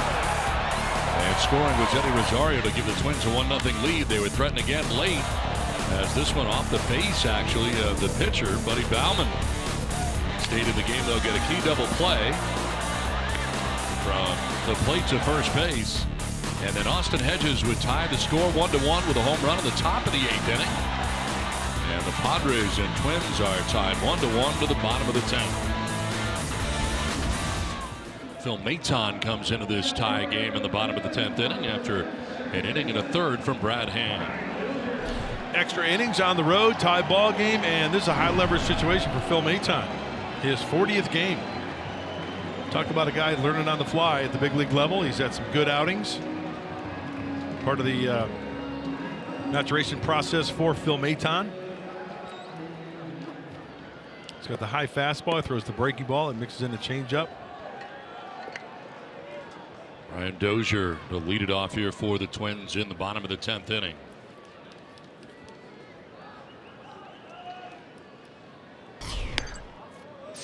Dozier takes strike one. Last night got his 30th home run of the year, registering his 83rd RBI of the season.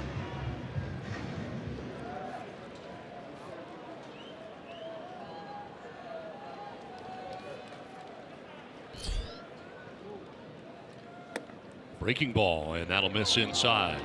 You know, sometimes that fastball from Maton will cut as well.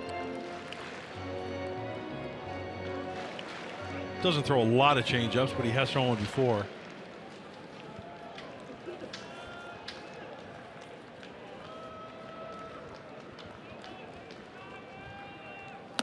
Dozier takes a hack at the fastball that was up. See, even though that pitch was up and out of the zone, it still had some run to it, some cut to it.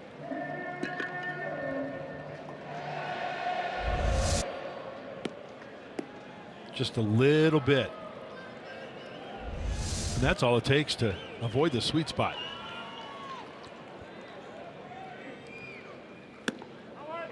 Too high that time, 2-2. Dozier to be followed by Mauer and Polanco here in the bottom of the 10th. There's Joe Mauer waiting on deck.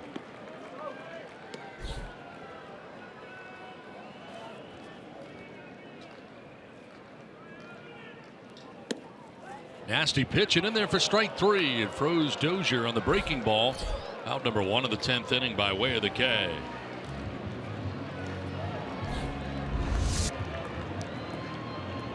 Well, there's the curveball from Phil Maton. Oh, the old knee buckler, the jelly legger. Right down the middle.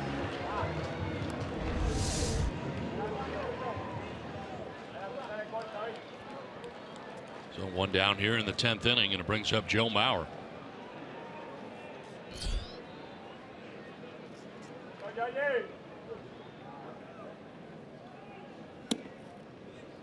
Take strike 1.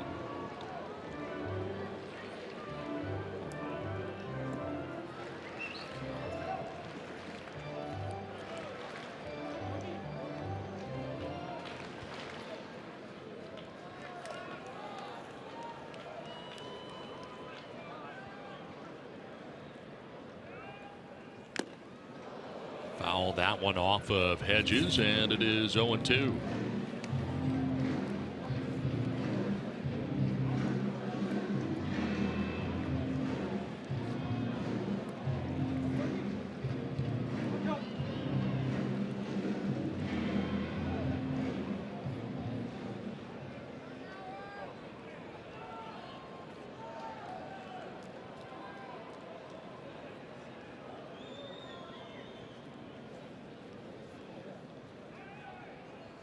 Mauer lines it to center field, in for a base hit.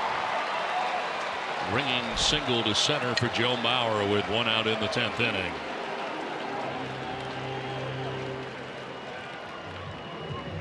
Third hit of the night for Mauer. Mauer's going to left field. He's gone up the middle and up the middle again. Oh, he can turn on a fastball.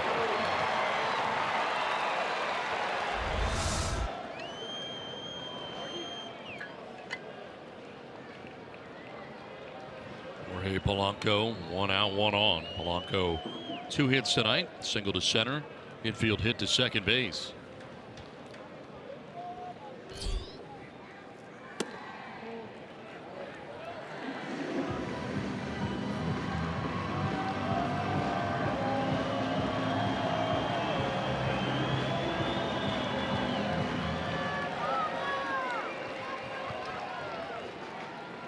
See if Maton tries to keep pitches away to Polanco.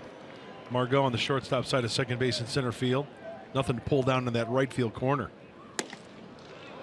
Strike called over the outside corner.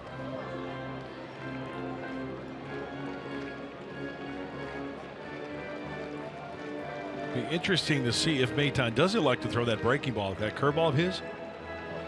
If Polanco tries to maybe hook that ball to the right side, big hole, and then rattle it around in that right field corner.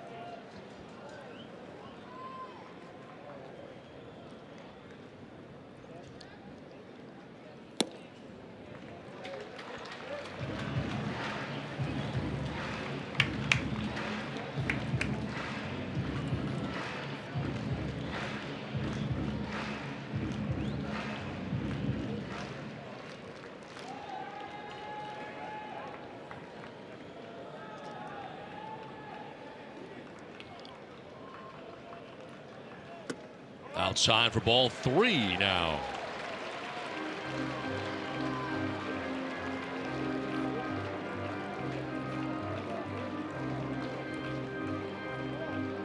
Dozier struck out to begin the inning. Joe Mauer with a single to center. Potential winning run at first base for the Twins. And Polanco in the hitter's count here, 3-1. And Polanco pops it up, kind of got jammed. It's Solarte ducking back into foul ground to make the catch for out number 2 of the 10th inning. So Mauer back to the bag at first, 2 down.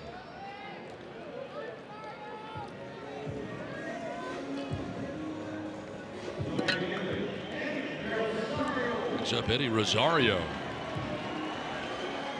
on twice tonight, a double in the second inning. He scored the lone Twins run back in the second inning. The time he was on, he walked in the fourth inning.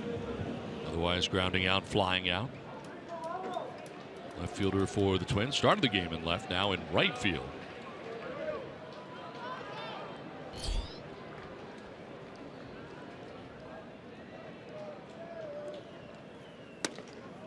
Ball one.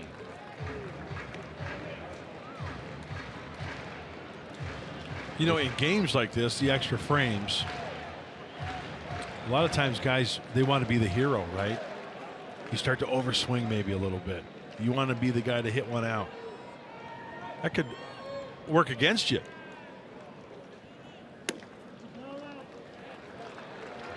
Bates on, falling behind 2-0.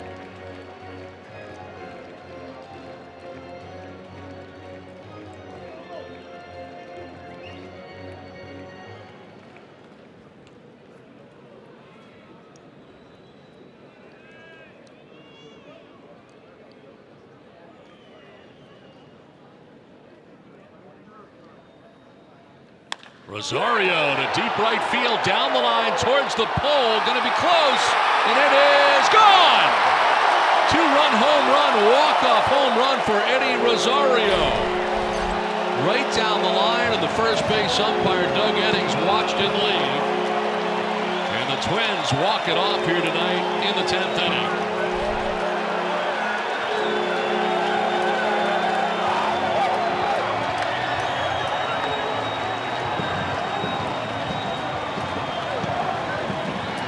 Third home run of the year for Eddie Rosario, and he wins it tonight for Minnesota.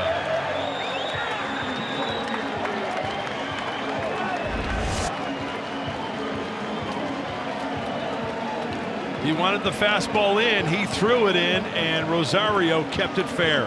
Get the hands through, good part of the bat on it.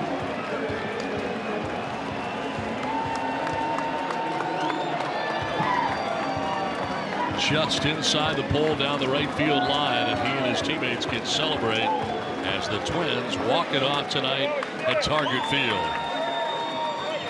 Celebration is on for the Twins. It's time for Padres Live. What's in store, Mike Pomerantz?